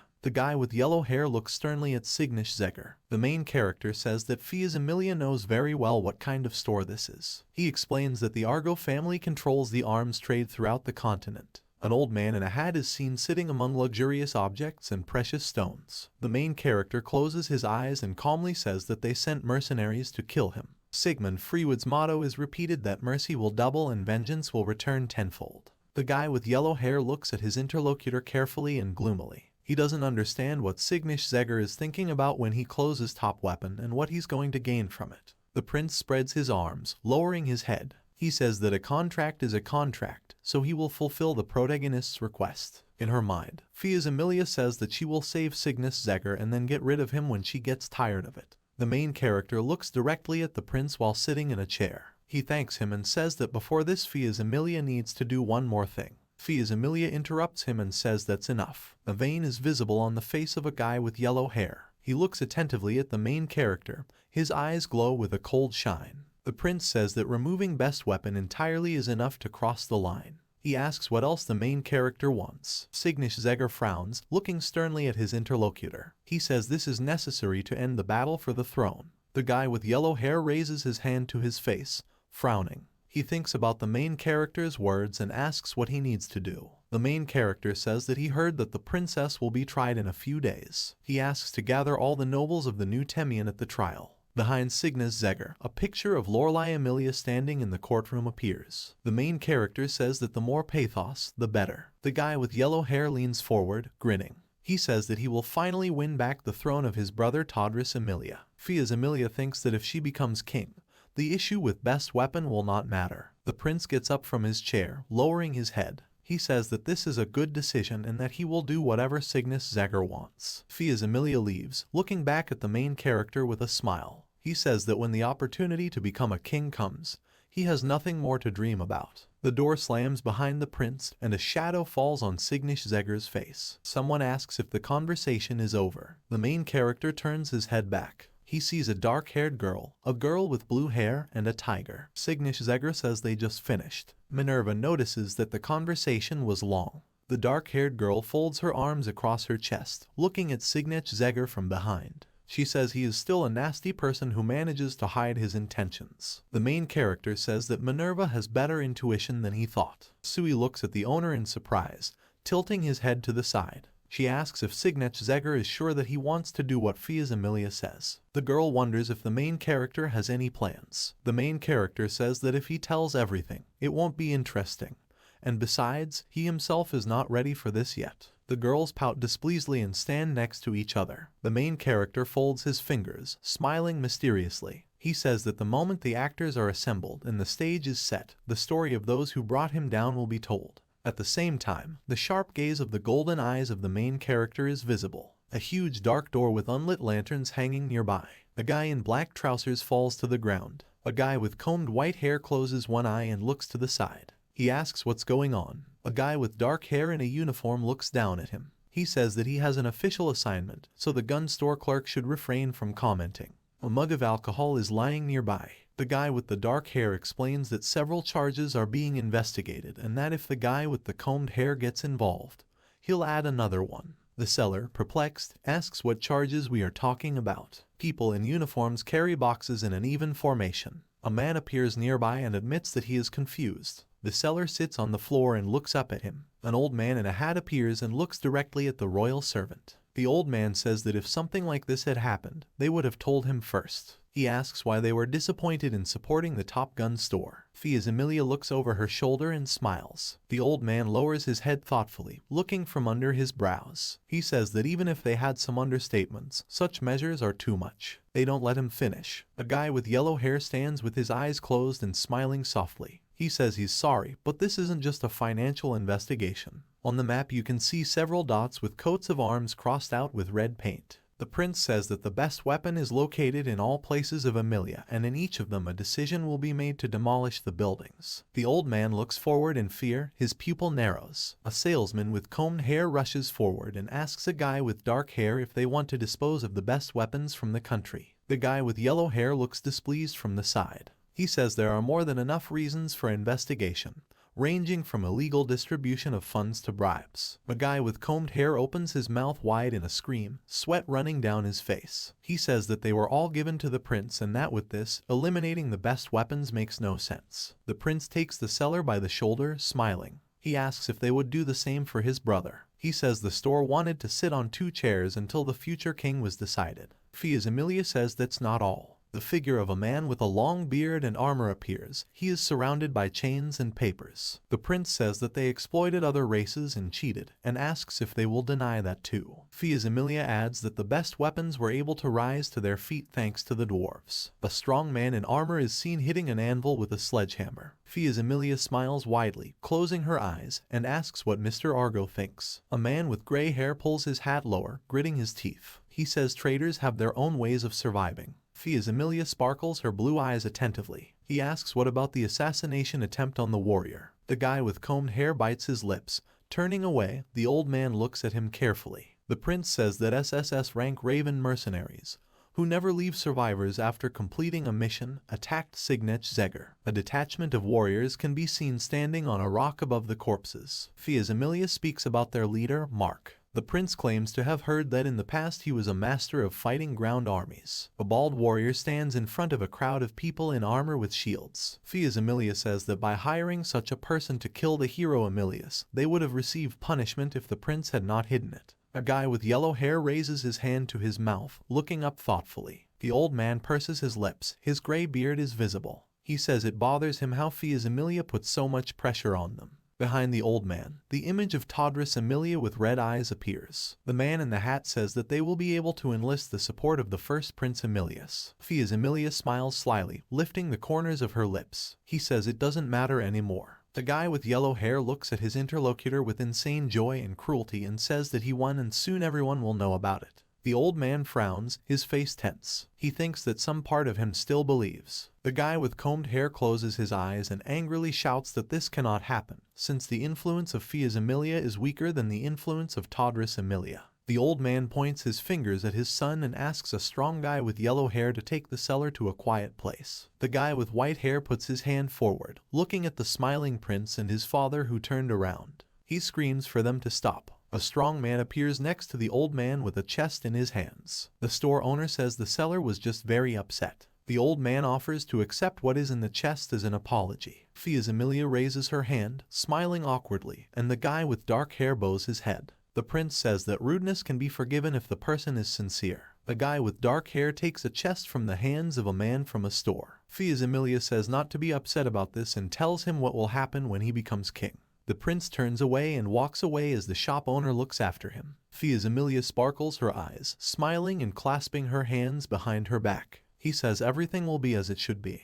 Behind the old man stands a salesman and a servant with yellow hair. The store owner frowns, looking at them from the side. He says the guy has disappointed him again. The old man reminds that they sell weapons and do not kill people with the wrong hands. The guy with the combed hair clenches his teeth in remorse. He asks if he made a mistake. The seller explains that he only wanted to punish the man who insulted his father and deprived them of their property. The old man says that the red dragon sword was indeed an insult to him. He remembers Signet-Zegger with a sword in his hand, a blue glow emanating from him. The old man says that it is his son's fault that he did not check whether it was a cursed sword. The store owner closes his eyes and sighs heavily. He stands with his back to the salesman and says that business is not what he is good at. The guy with combed hair becomes gloomy. A shadow falls on his face. Near the stairs you can hear the footsteps of an old man leaving. The seller is standing in an empty room. Tears fall to the floor, spreading into puddles. The face of a guy with white hair is in tears. He looks down and says that he only wanted his father's recognition. A man with yellow hair comes up next to him, helping him lean on him. He asks the master not to be upset and says that the old man did this out of love for him. The guy clenches his teeth, his fangs and tears are visible. He says that the main character is to blame for everything. A shadow falls on the seller's face in mad rage. He says that everything will end badly for Signet-Zegger. The guy with yellow hair looks at him pitifully. He asks if they have another sword. The white-haired salesman's face becomes deliriously jubilant. A sword is seen bound in chains, with a red pentagram underneath it. The guy with combed hair moves decisively towards him. The guy with yellow hair asks if he is sure of this decision. The seller offers to do everything quickly. He bites his finger, looking ahead nervously. The guy says that he needs to invite Signet-Zegger to the mercenary's house and give him the sword. He wonders what will happen if he fights and ends up dying. The guy with white hair grins, biting his finger, and says that something will have to be sacrificed, so he will seal the story with the sword. Chains covered with a red aura are visible. A strong man holds the sword and says that if the master does not have magic gloves, then it is better to stay away from the weapon. Someone's voice speaks of ardent desire. The seller looks carefully at the sword, it is reflected in his eyes. The guy with yellow hair stretches his hand forward in horror, trying to stop the master. He shouts that he should not go near the sword. A voice from the sword calls to the seller, assuring him that he will reward him with the power that can turn everything into ashes. The guy with combed hair looks carefully from top to bottom with his hand outstretched. The sword assures that it will fulfill all his wishes. The servant tries to stop the master by rushing towards him. The seller grabs the hilt of the sword with his hand. His body is engulfed in hellfire. A dark figure of a girl with curly hair appears. She says she will give him the power to kill. The guy with white hair lowers his face, sweat rolling down his face. He sits on the floor, surrounded by a red aura, with a fallen servant behind him. A girl in red shoes comes out through the flow of energy. The seller sits on his knees, looking at the stranger in surprise. A girl in a red dress puts her hand on her side, smiling. She smiles slyly, fire blazes in her eyes. The girl introduces herself as the Sword of Desire Artemis. She says that she will be with the guy until he turns into ashes. The salesman's frantic face is reflected in Artemis's pupils. He bows his head directly at the feet of the red-haired woman. The girl towers over him, her dress fluttering.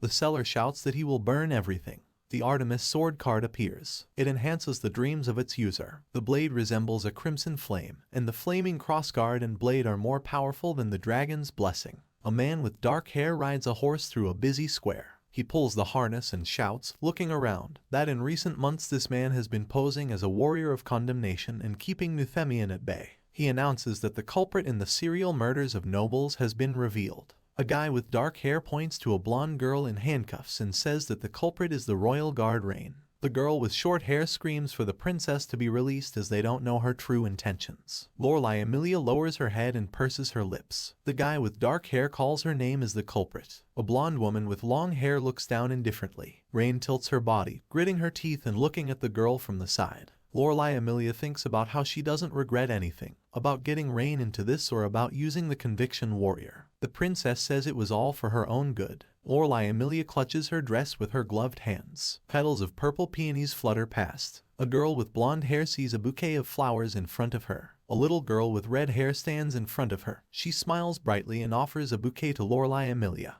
The princess looks at the flowers with her violet eyes, tears welling up in her eyes. People bow their heads, closing their eyes. Everyone looks at the blonde with fear and hope. A thick shadow falls on Lorelei Amelia's face. She says she just wanted to protect people. The blonde smiles sadly. There are tears in her eyes. She thanks the people. Lorelei Amelia picks up a bouquet of flowers. The guard knocks the flowers out of her hands with a stick. The girl looks down in horror. A guy with dark hair drives up next to her. He says that time is up and that it is time to leave. Lorelei Amelia reflects that she can't just leave at the moment. She thinks about her fate and the future of the people of this country. A crowd of people is visible. The princess is being led along a long straight road. Lorelei Amelia says she is leaving the people in the hands of Signet Zegger. The blonde stands in the courtroom in front of the king. Some say that Todris Amelia should become king. Then another voice says that Fias Amelia is already king. The figure of Todris Amelia can be seen behind his sister. On the other side is a guy with yellow hair and the main character. Someone says that Sir Albert Frederick became one of Fias Amelia's men, as well as the mentor of the warrior of condemnation. So Prince Todris Amelia sits with a displeased expression on his face. A man with a light beard opens his mouth wide and asks everyone to shut up.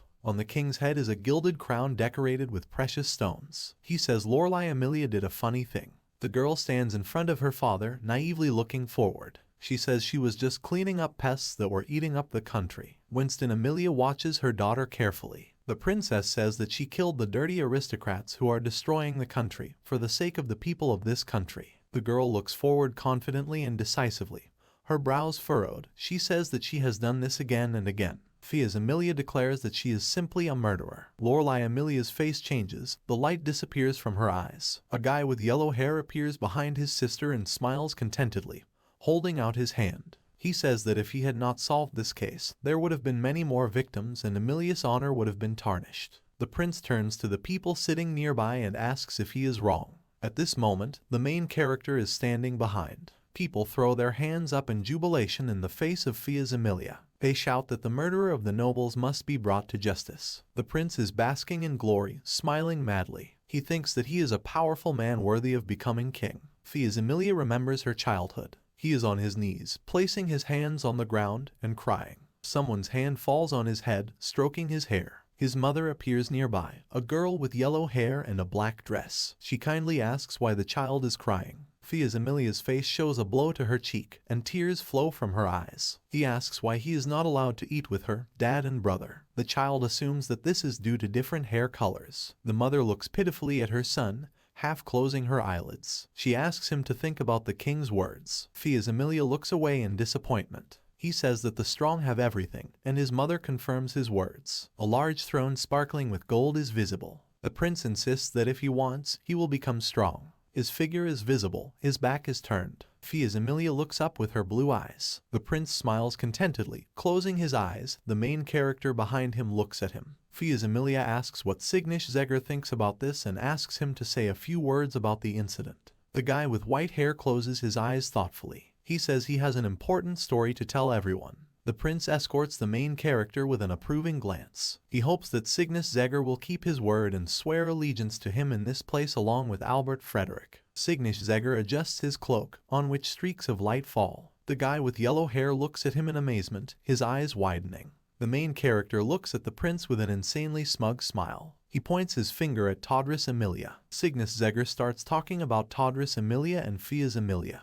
At the same time, he points his finger at the guy with yellow hair. The main character smiles contentedly, calmly raising his finger up. He says that both princes are bad people who will no longer walk the earth. The crowd is chattering excitedly. Lorelei Emilia is seen, the prince and the main character next to her. The people jump up from their seats and shout angrily in bewilderment. They all don't understand what nonsense Signish-Zegger is talking about. Many are asking to take him into custody. The king orders the people to be silent. Their faces change to surprised and nervous. Winston Emilia carefully looks at the main character with a cold gaze and asks him to continue. The guy with white hair bows his head and looks for something under his cloak. He says that this lists the victims of recent murders and the nobles who were subsequently assassinated. You can see a sheet of newspaper with a streak of blood on it. On it is an image of a man disgracing a girl, and then a whole whirlwind of newspaper pages. The main character says that this is Hanswin Thrain, who kidnapped women from his estates and forced them into intimacy. He then calls Aphilius Vidrigo and talks about forced bribery at a huge percentage on the estates. She sold people to traffickers when they didn't pay. Signish-Zegger says that there were many others and that these criminals had one thing in common. The crowd chatters again as Lorelei Emilia stands in the courtroom. The main character looks from under his brows, frowning. He says that all these people paid a percentage of the money they earned to someone to avoid punishment. The guy with yellow hair fearfully looks at the main character. His brother clenches his teeth. Signish-Zegger addresses the princes. The main character raises his head and looks up judiciously. He says the princes started the corruption, but the princess cleaned it up. Signish-Zegger asks the question who disgraced the honor of Emilius. Fia's Emilia raises his gloved hand. He says that he was set up and insulted by the royal person. His brother slams his fists on the table and clenches his teeth, frowning. He insists that what his sister did was murder and there is not a single witness to prove her innocence. The main character grabs at the words about witnesses. A gentleman in armor enters the hall. The main character and Lorelei Emilia look at a man with gray hair. Signish-Zegger introduces him as Albert Frederick. The man tilts his head slightly, looking to the side, and says he wants everyone to focus on the sounds outside.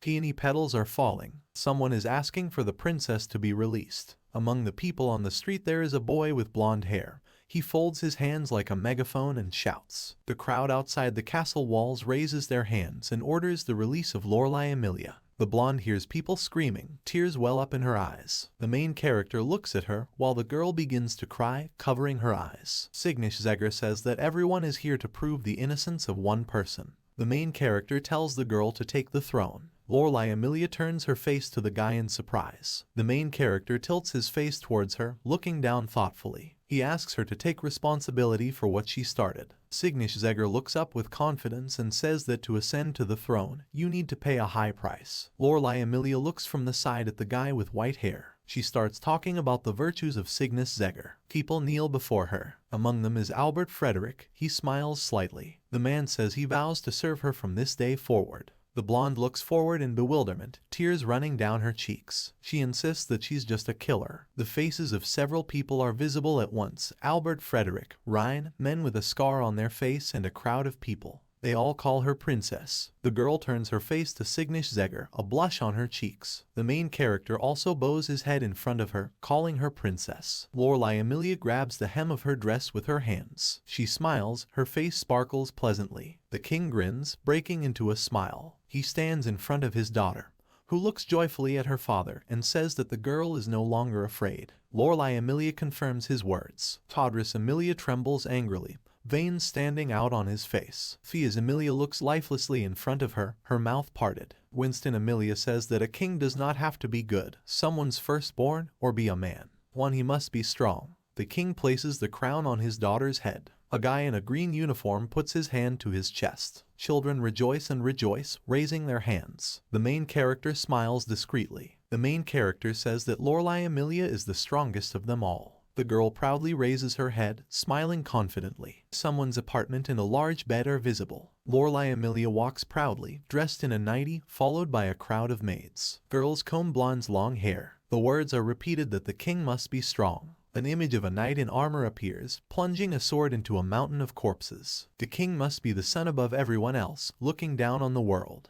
As the dying pray to the sun, he will have to turn a blind eye to the suffering of some in order to preserve his kingdom. Several palms reach out to the sunlight. Below there is a throne with a king sitting on it among the corpses. The stronger, the more lonely the king becomes. We must not forget that blood must flow under the royal chair. Winston Amelia's eyes reflect the image of her daughter. He asks her if she can be such a creature. She proudly says no. The girl beams, raising her head and smiling. She declares that under her rule no blood will be shed in Amelia. She says that if her father was the sun that shines above everyone, then she will be the one that shines to the very bottom. You can see a red seascape and butterflies flying near the water. Lorelei Amelia extends her hand to the crowd, smiling. She says she will become the sun. They ask her if she can prove it. The princess confirms these words and asks to just keep an eye on her and Amelia's future. The stream of light swirls towards a small point shining in the palms. The girl holds the light, smiling softly, with a crown on her head. Lorelei Amelia proudly lowers her head, closing her eyes. Some people say that time is up. The princess is dressed in a blue dress, and behind her stands a girl with short hair. The girl with the crown turns her head to her bodyguard and asks her if she looks good. Someone calls out to her, calling her the sun Amelia, and then says that if they don't hurry, they'll miss him. The princess rises from her chair and hurriedly runs to the door, lifting her dress. The girl looks forward confidently. A slight blush is noticeable on her face. She presses her hand to her chest, talking about Signish-Zegger. The main character stands with a bag over his shoulders. Behind him is Sui, Minerva, a tiger with cubs. Signish-Zegger says that since the work is over, they need to go back to where they came from. Signish-Zegger closes his eyes, holding the bag in his hands. The girl with blue hair asks why they are in such a hurry. The main character says that he doesn't need unnecessary troubles. A girl with dark hair stands with her cheeks puffed out. The main character says that something is wrong with her and asks if she will leave him so easily. The three of them continue their journey, the girls walking next to Signish-Zegger. The main character notices something, looking to the side in surprise. Lorelei Amelia appears on their way, smiling softly and shyly. She asks about the characters simply leaving without saying goodbye. The main character addresses her as Her Highness, but the girl closes her eyes and with a calm smile says that she is not yet a queen. She takes her crown in her hand, lifting it from her head. Lorelei Amelia looks at the crown with interest and pleasure. She says that there should be an official coronation. The girl admits that sometimes she wonders if this crown is too heavy for her. Her face darkens slightly and a shadow falls over her eyes. She begins to say that she wants to be as free as they are. Signish-Zegger interrupts her and says that this is nonsense. He points his finger at Lorelei Amelia and says that since she started all this, she should see it through to the end. The short-haired girl behind the princess grits her teeth and frowns. She threatens the main character. Lorelei Amelia calmly says that everything is fine. The blonde looks straight at Signish-Zegger with a smile. She asks him to take responsibility too. The main character looks at her in bewilderment. The girl lowers her face, her eyes are not visible. She admits that she imitated Signish-Zegger because she admired the way he condemned the corrupt nobleman. Lorelei Amelia pouts slightly, closing her eyes and blushing. She asks Signish-Zegger to take responsibility for what he started. The main character says he will take it. The girl blushes deeply at his words, shuddering. Signish-Zegger approaches Lorelei Amelia with a smile, holding the bag with one hand. The girl turns her face to the side, closing her eyes and smiling. She says that everything is clear to her. Lorelei Amelia holds out a piece of paper with writing on it. She clarifies whether the main character is looking for Sigmara. The girl invites him to take the assignment to Carbone, but she thinks that he will be paid. The guy takes the paper from her hands and smiles confidently, turning away. He says he doesn't borrow money because he's careful, but thanks the girl anyway. Lorelei Amelia closes her eyes and brings her hand to her face, blushing. She starts talking about how the main character won't say anything more. Suddenly, a dark aura reaches the girl. Sui and Minerva look at the blonde darkly and she quickly falls silent. The main character lightly hits the princess on the forehead with his hand and says that this is boring. He walks away from her, holding a piece of paper in his hand, and says that Lorelei Amelia has a smart head. The girl blushes deeply, her mouth open in surprise. She kneels on the ground and Rain sits down next to her in surprise. Lorelei Amelia looks over her shoulder, breaking into a smile. She sees the main character and his squad leaving along the alley. A city street and 3 multi-story buildings are visible. The main character notices Minerva pouting and frowning. He asks why the girl with dark hair is sulking since morning. The girl jumps up, waving her fists in the air, and asks why the guy always fights with Sui and not with her. The main character asks her to calm down, calling her a child. A girl with blue hair appears nearby, smiling pleasantly. She asks to understand her sister. Sui explains that their magic swords are connected to the person they are attached to, so if they are not with him, they feel insecure. At the same time, a picture of the main character appears with 2 swords in his hands and with girls on either side of him. The main character says that Minerva is lonely. The girl blushes, frowning and spreading her arms. She spreads her palms to the sides, shuddering.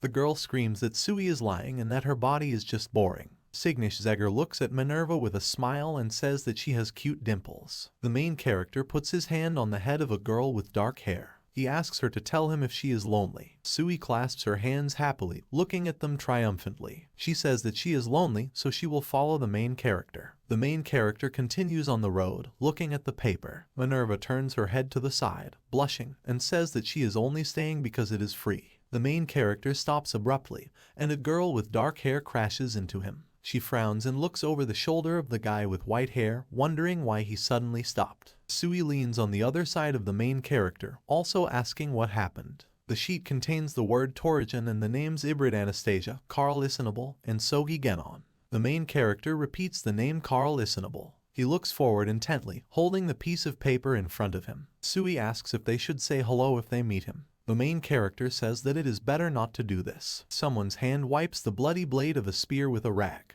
Behind you can see 2 dark figures in the flames of fire. One of them extends her hand and waves, saying that the cleanup is over. A guy with blonde hair smiles slyly. A shadow falls on his face. He swings his spear, turning it over in his hands, and stands among the corpses. The blonde throws his weapon over his shoulder and says with a smile that it's time to go for justice. The main character clenches his teeth, frowning with displeasure. He calls Carl Isnabel a fool. The blonde smiles contentedly as he walks through the fiery flames. In front of the golden domed building is a statue of a woman holding a vase. A blonde man in armor, with a spear in his hands, approaches a man with gray hair. Carl Isenable points the tip of his spear at his interlocutor standing above. It's a man in a purple cape, with a strong man behind him. Carl Isenable addresses his interlocutor as Viscount Philippe Zamas, who practices witchcraft and conducts experiments on people. The blonde looks at him decisively, one hand with a spear extended forward. He calls himself a warrior of justice and says that he will execute the Viscount. The man with the mustache grins. He says that Carl Isnabel is a soft warrior. Philippe Zamas grabs the hilt of the sword in the chest of a strong man. Purple veins run throughout the man's body. An explosion is seen behind Philippe Zamas, who is standing calmly by the fence. The explosion almost reaches the blonde man with the spear. He gets into a fighting stance. The guy shields himself with his hand from the blast wave fluttering through his hair. A creature with purple eyes emerges from behind the rising smoke. Philippe Zamas extends his hand and orders the strong berserker to attack Carl Isenable and show him his true strength. A strong man raises his hand in rage, preparing to strike his opponent. Carl Isenable pierces it with his spear, which concentrates yellow energy. The guy looks forward. One half of his face is covered with shadow. A man in a purple cape runs scared to the side. A strong discharge passes through Carl Isenable's body. He hits the ground with his weapon so that it splits. The blade reaches the face of Philippe Zamas, who looks ahead in horror. The explosion reaches the turquoise building. Carl Isenable stands with his head down, his eyes glowing. The spear ends up stuck in the ground. The blonde grabs the shaft with his hand. He turns around with a bored look, listening to someone's voices saying that the warrior of justice has come to their aid. People come to meet Carl Isenable, many of them are wounded. They talk about salvation with a smile. Splashes of blood sharply fly in front of a man with brown hair. He watches in horror as his comrades fall to the ground with their bodies pierced. There are tears in his eyes, and another blow flashes in front of him. The man asks why Carl Isenable is doing this, since they are just victims of experiments. A guy in armor lifts one of the bodies on a spear. He says he is only doing this because they are weak. He claims that weakness is a sin, and he is the one who punishes sinners, because he is a fighter for justice. Carl Isenable looks around wildly, his eyes glowing. He says there should be no survivors in a tragedy like this, which is why he stands out. The guy in the red cloak throws the man's body to the side. Someone calls his name and he turns his head. A girl with pink ponytails and a man with a sledgehammer and a long beard are walking towards him. The girl asks how Carl Isenable is feeling. He leans over to her, smiling, and says he's fine. The guy asks how Ibrid is. The girl says that it is also good and that all this is thanks to the care of Carl Isenable. She turns her green eyes to the side. The girl looks at the corpses nearby and says that there are no survivors. The guy with the blonde hair smiles awkwardly and says that by the time he found the Viscount, the people were already dead. A girl with pink hair looks down upset. She says justice is built on sacrifice. Carl Isenable puts the weapon on his shoulder and holds the paper in his hand. He says that since they're done with this case, it's time to move on to the next task. He sees the inscription Torrigen and the names Ibrid Anastasia and Sogi Genon, Carl Isenable. The main character frowns, looking forward with displeasure. He asks to change the task. The man with the gray mustache looks intensely at Cygnus Zegger and says he doesn't want to do this. A girl with dark hair stands nearby and addresses the man. She says that the main character is already so evil that she will feed him honey chestnuts if he doesn't listen. A man with a gray mustache puts his hand to his head. A letter appears behind him informing him that he must entrust the task at all costs to Cygnus Zegger, the famous warrior of condemnation, or Rosa will use bribes to force him to complete the task. The man says that Mrs. Emilia asked to assign them a quest. They were in a hurry, so it would be difficult to refuse. The main character takes the blue-haired girl by one shoulder. With his other hand he grabs Minerva's shoulder. He holds Sui and Minerva close to each other and says that these children are like little sisters to him. The main character says that this is an S-rank task and that children cannot participate in this. A man with a gray mustache raises his finger and asks for changes. He speaks of the holy land of Carbon, the land of elves and mermen, the land of harpies and ogres. The man claims that it has only been 5 years since the country reopened after hundreds of years of inactivity. You can see a carriage, a harnessed horse, and the ground covered with snow. The man says that goods from all over the world flock here and that this is a chance for Cygnus Zegger to introduce his sisters to different cultures. The main character looks displeased at the man who has turned away. He says that this is the only building in the area that will lead them to Toriachen. Minerva looks up at Cygnus Zegger, who clenches his teeth. The dark-haired girl says that nothing will change and they should just go this route. He says that he cannot and that Carl Isenable must be avoided. The blonde appears next to him, smiling slyly. He calls the main character a warrior of condemnation. Carl Isenable raises his hand, smiling, followed by his squad. Minerva shouts that the guy is very handsome. The main character turns his head back in displeasure and says that he should have avoided him. A girl with dark hair elbows Cygnus Zegger. He looks at her in surprise, pursing his lips. Minerva raises her hand to her face, grinning, and asks if Cygnus Zegger has an inferiority complex. Carl Isenable smiles slyly. The girl behind him puts her hands on her belt. The warrior of justice says that they have not seen Cygnus Zegger for a long time. The main character looks attentively at the interlocutor. Sui, Minerva, and the tiger stand behind him. He says that Carl Isenable is alive and well. A girl with pink hair runs up to Cygnus Zegger and points her finger at him.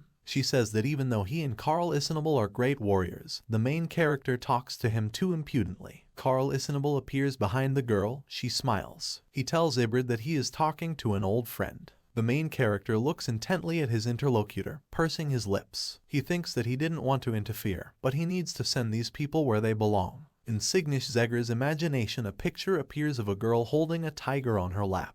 The main character looks at the tiger and cubs. He closes his eyes and sighs heavily. Cygnus Zegger clenches his teeth, and a man with a gray mustache appears between him and Carl Isenable. He says everything is very well thought out. With 5 great warriors, they have nothing to worry about in this world. The man with the mustache smiles and says that there have been a lot of bandits in the area lately. The main character looks at him gloomily. He mentally notes that this is also the reason why there are no quests. The gray-haired man raises one eyebrow at the characters. He says they can't even imagine what they are protecting. Carts with horses move along the mountain. Snow is blowing. In one of the carriages sits a girl with blonde hair and a tiara. He says it will be an exciting trip. Next to one of the carts is the main character. Behind him is his squad and the squad of Carl Listenable. Minerva folds her arms across her chest and Sui leans towards her. The dark-haired girl says it's strange. She says Cygnus Zegger has been tense since they met Carl Listenable. He doesn't respond every time Minerva speaks to him. Cygnus Zegger is visible, silently following the carts. A girl with blue hair runs up to him. She looks at the guy from the side, raising her gaze to him.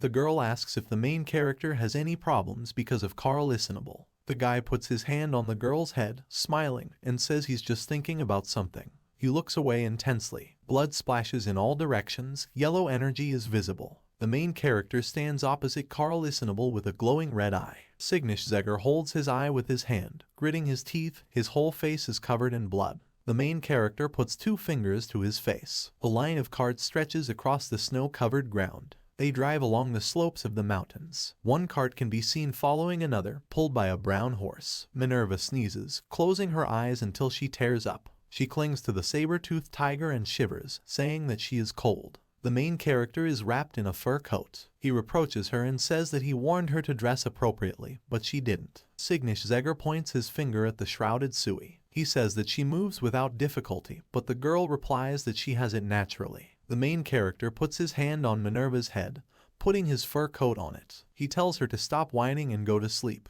The dark-haired girl takes hold of the fur on her fur coat and closes her eyes, blushing. Minerva says that, as expected, Cygnus Zegger is a true servant. The main character tells her to stop talking and walk faster. You can see a city with a long river and bridges in the middle. This is the Carbon Border, a neutral zone. People with mugs of beer sit in a tavern and smile joyfully. Minerva lies down on the table with her arms stretched out in front of her and says that she is now beginning to come to life. Sui asks Cygnus Zegger if this is Carbon. The main character sits down at the round table and explains that this is only a neutral zone near the border. It tells about the sacred nation of Carbon. A walled city can be seen with a tree inside. The Carbon nation was founded by various races that were persecuted by humans. Among them are elves, dwarves, harpies, ogres, werewolves, and other humanoids. An image of various creatures can be seen, one with long ears, another with a red beard. There is a harpy girl, a werewolf, and an ogre with glowing eyes. For hundreds of years they were isolated to avoid being enslaved by humans again. Manhwa, dressed in a fur coat, frowns and says that people only tend to do evil things. A dwarf with blonde hair folds his arms over his chest, tilting his head. He says that one day all races will be able to travel freely across the continent. Everyone awkwardly looks at the man, who frowns, and thinks that he just joined the conversation. The dwarf says that His Majesty Dimitri, King Carbon, has worked hard for a world in which no race will be discriminated against. The man folds his arms across his chest and an elf king appears behind him with a crown of branches. The dwarf says that the beginning of exchanges with other countries is also the merit of Dimitri. Carl Listenable leans towards his companion, smiling sweetly, and says that it is good that the dwarf focuses on the positive. But there are also negative aspects to be mentioned. He says that thanks to the king there were places like land without taxes and lords. The main character waves his hand, frowning with displeasure. Sui smiles next to him. Cygnus Zegger asks if they would like to go to a separate table. Carl Listenable raises his hand, smiling awkwardly, and says that all the seats are taken. Various dishes appear on the table. The girls look at them hungrily. Carl Listenable says he wants to make amends and treat them. You can see the meat with sauce on the plate. Some say that the sauce gives off a delicious aroma and is a great dish to relieve tension from a tired body. Minerva takes a fork with a piece of meat on it and a knife and says that she will now enjoy her food. Someone turns over all the food on the table. The dark-haired girl blows her cheeks in frustration. Cygnus Zegger puts his hand on her head and asks her to cool down. Some red-haired guy with a scar on his face sits on the floor next to a broken table and says that you can break your back this way. A man in a green shirt approaches the main character and asks for forgiveness for ruining the food.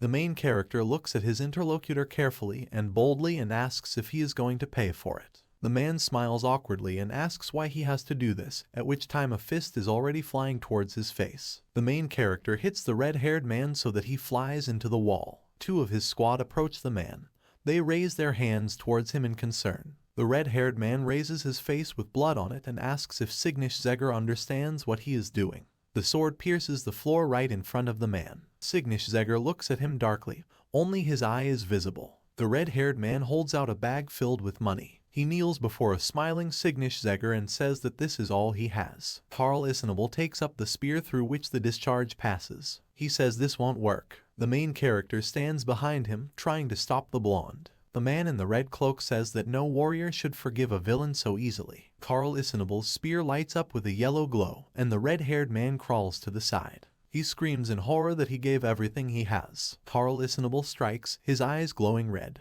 The red-haired man clutches his wounded shoulder, and people run up to him. He leans his hand against his comrades, furrowing his brows. The man asks what Carl Isnable's name is. He looks at him from the side. The main character stands behind him. Carl Isnable says he has no name to tell such an ignorant man. The main character gives out the blonde's name. He turns his head to Cygnus-Zegger, but he turns away. The red-haired man leaves the tavern, gritting his teeth, and says that he will remember this. The main character looks forward, calmly opening his mouth. He says that considering Carl Isnable's muttering, he has been surprisingly quiet the last few weeks. The blonde closes his eyes, leaning on the spear. He says 2 of the 5 warriors are now on guard duty. Carl Isnable asks if Cygnus-Zegger was thinking about attacking. The main character says that he caused the incident, and does not understand why Carl Isnable drags him into it. Carts follow each other past the building. Someone's voice is heard from above, saying that he was waiting for Carl Isnable. The main character and the blonde man raise their heads up, frowning.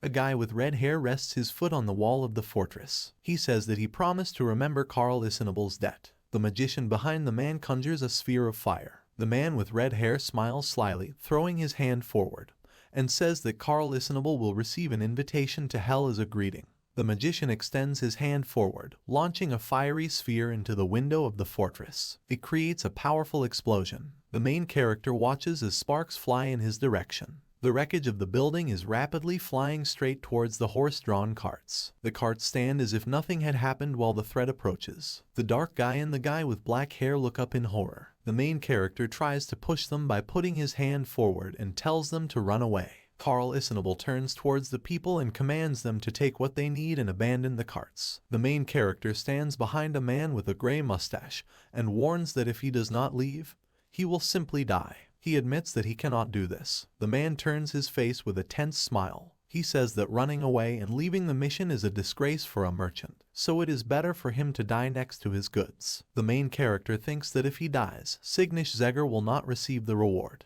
The main character tilts his face and opens his mouth. He asks to be allowed to deal with this. A guy with white hair stretches his neck, closing his eyes. The man with the mustache asks if Cygnus-Zegger has a plan. Carl Isnable appears next to the main character, looking at him carefully. He says that Cygnus-Zegger is brave and persistent. A stream of blue light moves towards the main character. Carl Isnable asks if Cygnus-Zegger can handle it alone. The main character tilts his head and calls for Sui, his face lighting up. A sword appears in Cygnus-Zegger's hand and he takes a fighting stance. Carl Isnable looks at him carefully. His pupil narrows. He is surprised and asks if it is magic. An ice block forms directly on Cygnus-Zegger's sword. This is a unique Sui skill. The block forms a circle around the main character. It reaches the level of water gushing from above. A block comes into contact with a wave, they collide. All the flowing water turns into ice hanging over the carts. People look up in surprise. Carl Isnable and the girl with pink hair look at the main character in fear. The block exudes coldness that surrounds people. The main character exhales. Blue light falls on his face. Carl Isnable raises his head and looks closely at Cygnus-Zegger. He says he didn't think the main character used ice magic. The main character looks from the side at Carl Isnable, frowning. He mentally says that he shouldn't have used the damned swords. The main character says that there is no time to worry about this. Carl Isnable takes his spear with his hand, flashing his yellow eyes at him. He says that if this power was obtained illegally, then he will deal with Cygnus-Zegger right now. A man with a gray mustache shouts that the main character is amazing. He spreads his arms to both sides, smiling. The man says that he would never have thought that the hero of the condemnation had magical powers. He thanks Cygnus-Zegger for keeping him alive. The main character looks to the side, standing directly in front of a man with a mustache. He tells him not to worry, to take the client's things and leave immediately. The man, in surprise, asks if he has dealt with the flow. A guy with white hair points his finger to the side. Men in brown capes appear and are ordered to kill everyone and take whatever they can. A man with a mustache looks at his enemies in horror. Carl Isnable takes out his spear, looking up, and says that the protagonist was right, that the situation is not suitable. Signich takes up his sword and says that instead of chatting, he must deal with what he caused. A red-haired man stands surrounded by a stream of blue energy. He looks carefully at the pink carriage, decorated with ornaments. The man wonders why they just kept the cart and threw all the contents away. The red-haired man slides down the rock towards the man in the cloak. The magician conjures a new fiery sphere. She quickly flies straight towards the pink carriage. The main character sees a fireball approaching. He quickly rushes towards the carriage, gritting his teeth. The main character jumps straight to the fiery curtain. A strip of light is visible, cutting through the fire. The explosion passes the pink carriage. The main character ends up behind it. The carriage door swings open, revealing someone in a raincoat. The main character turns his head and frowns. A girl with blonde hair, wrapped in a cloak, falls out of the carriage. The main character catches her in his arms, jumping back. Signich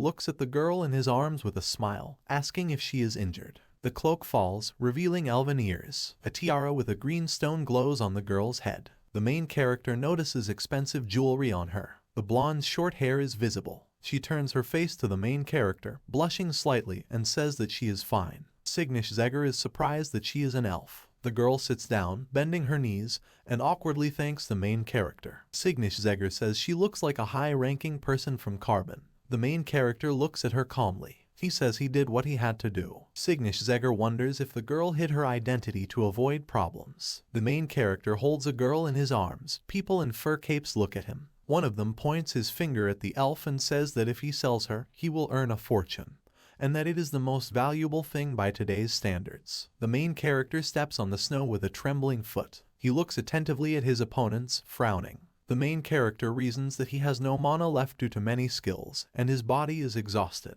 He comes to the conclusion that he cannot use the cursed swords because the elf is here. The main character clutches a dragon sword in his hands. He says he has no choice but to run. Signich holds the girl in his arms and begins to run away. The men shout after him with displeasure, frowning. An explosion forms behind the main character. Signich turns his head as the elf pulls her cloak over her head. Carl Isnable says that the hero of condemnation cannot handle someone like them, trying to leave the battlefield. The blonde holds a spear in his hands, finding himself among a heap of wounded and corpses. He throws his weapon over his shoulder, looking contemptuously at the main character. Carl Isnable says he overestimated Signich. A man with gray hair approaches the carriage, escorting the elf back inside. The girl turns her face, visible from under the hood. The main character looks at her carefully from top to bottom. The elf smiles widely, blushing, and thanks Signich. The main character exhales and closes his eyes with a smile. The guy turns his head back, raising his eyebrows. Sui, Minerva, and the tiger happily rush towards him. The main character puts his hands on his sides and says that the girls are fine too, just like him. Sui says the tiger protected her. The dark-haired girl raises one finger and says that the tiger took care of those who attacked her. The main character smiles, turning his back to the girls. He says that now that he is sure that everyone is safe, he can continue on his way. Signich, Minerva, and Sui look happily to the side. They see the carts moving forward safely. They are heading to Toriegen. This is a state founded in the northernmost part of the continent by demi-humans who were persecuted by humans. It is also the capital of the holy country of Carbon. You can see the natural landscape, dense greenery. A man with an unnatural body color stands among the trees, and a purple flash flashes past. One day, the world tree was cut down by a certain demon and the dragon was able to invade their lands. The dragon's huge mouth and sharp row of fangs are visible. However, Toriegen did not give up and continued to fight. The carts drive through a raised gate, behind which a light can be seen. To enter Sigmar, characters must obtain entry permission. The main character looks ahead of himself with a bored look. His face changes, his eyes widen in amazement. Demi-humans, goblins, and werewolves walk across the square. Sui and Minerva, as well as the tiger, appear in front of Signich. They all smile and say that they are back. The main character strokes the girl's hair and with a smile asks them to calm down and not scream,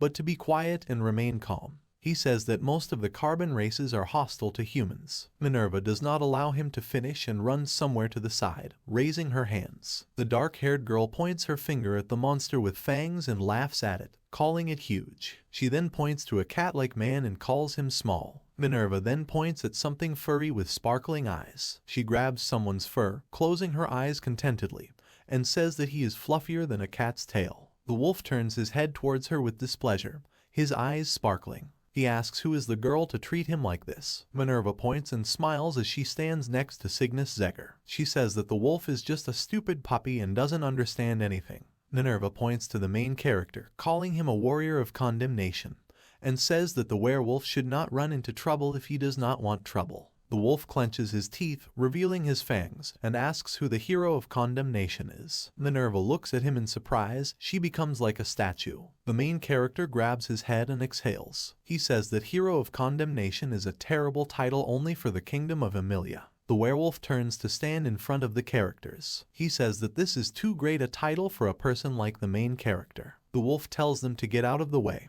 turning his muscular body around. At this moment, he brushes his hand against Sui, pushing her. The tiger bares his teeth, and the main character catches the girl with blue hair with one hand. Cygnus Zegger asks if she is okay. The girl says that everything is fine with her. The main character lowers his head, a shadow falls on his face, and he turns to the werewolf. Cygnus Zegger turns his angry gaze on the wolf. He says he understands that he doesn't like people. Cygnus Zegger strikes directly with his foot. The werewolf defends with two paws. The main character says that the wolf does not dare touch them without permission. At this moment, he lowers his leg and looks seriously at his opponent. The wolf displeasedly bares his fangs and releases his claws, calling the main character a human offspring. The sharp row of werewolf teeth is visible. He moves his paw with claws to the side and says that people are always the first to touch them and provoke them. The wolf frowns and flashes his yellow eye, declaring that this time the people took their children. The main character says that the wolf does not understand what he is talking about. A red aura appears behind Cygnus Zegger and he unsheathes his sword.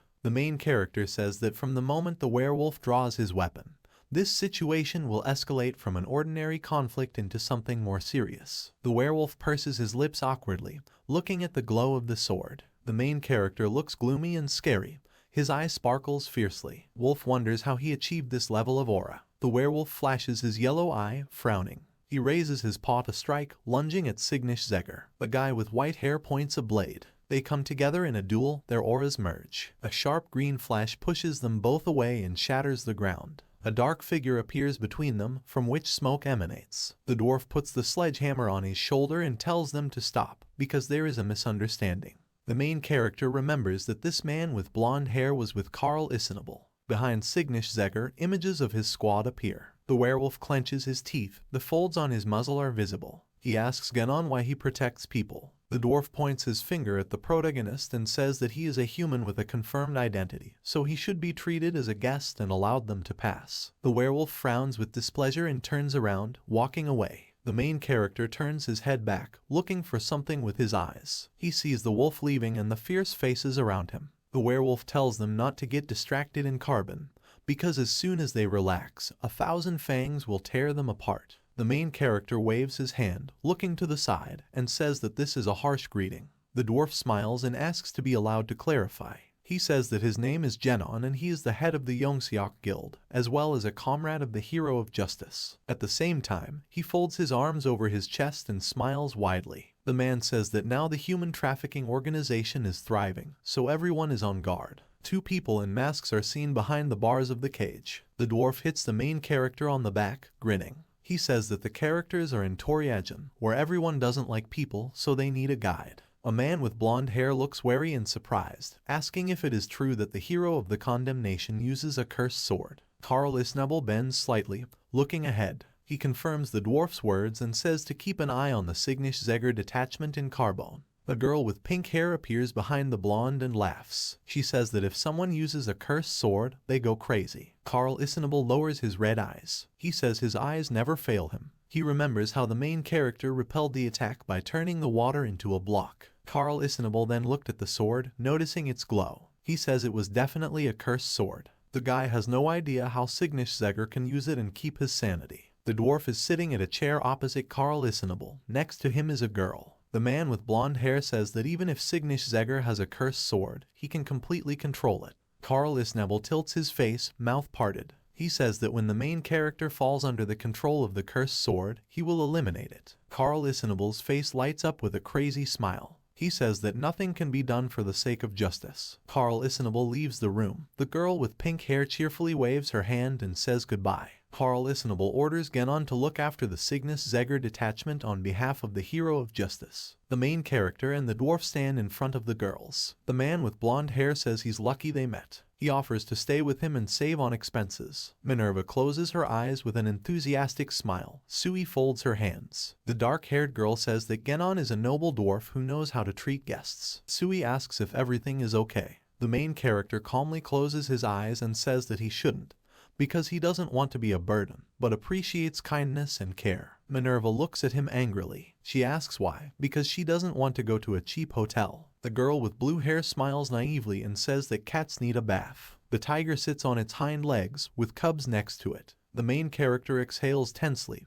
closing his eyes. He says they will stay for one day. The dwarf triumphantly clenches his hand into a fist, smiling broadly, and leads the heroes along, saying that they made the right choice and can forget all their grievances and hardships. The main character addresses a girl with blue hair. Minerva stands behind them. He says he can carry Sui if she is injured. Minerva puts her hand to her mouth thoughtfully as the blue-haired girl smiles. A girl with dark hair thinks that she doesn't like walking and that she's afraid that cat hair will get on her clothes. Minerva slams her fist into her palm, beaming. The main character walks next to Genon with a smile. He thanks for the invitation and asks if he has a drainage system at home. The dwarf says they even have a jacuzzi. Someone behind shouts joyfully. The main character and Genon simultaneously turn their heads. Minerva lies on the ground, spread out, and pretends that she fell and hit herself. She asks where she can find a servant to carry her. The main character silently looks at the dark-haired girl, ignoring her. He turns away and continues walking, resuming dialogue with the dwarf. Cygnus Zegger says they are trying to wash the cats. Genon clarifies whether he means the Shebel tiger. The dwarf says that he would be honored to welcome him into his home.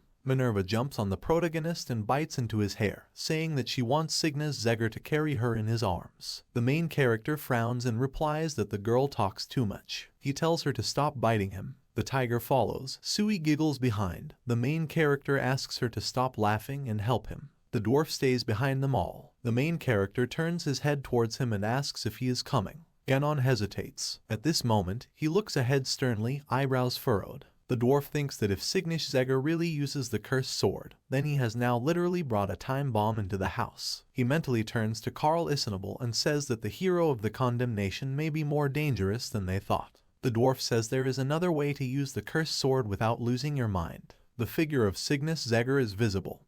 He smiles, tilting his head slightly. A shadow forms under him in the form of a demon with a grin. The dwarf says that this is possible if the user is a demon.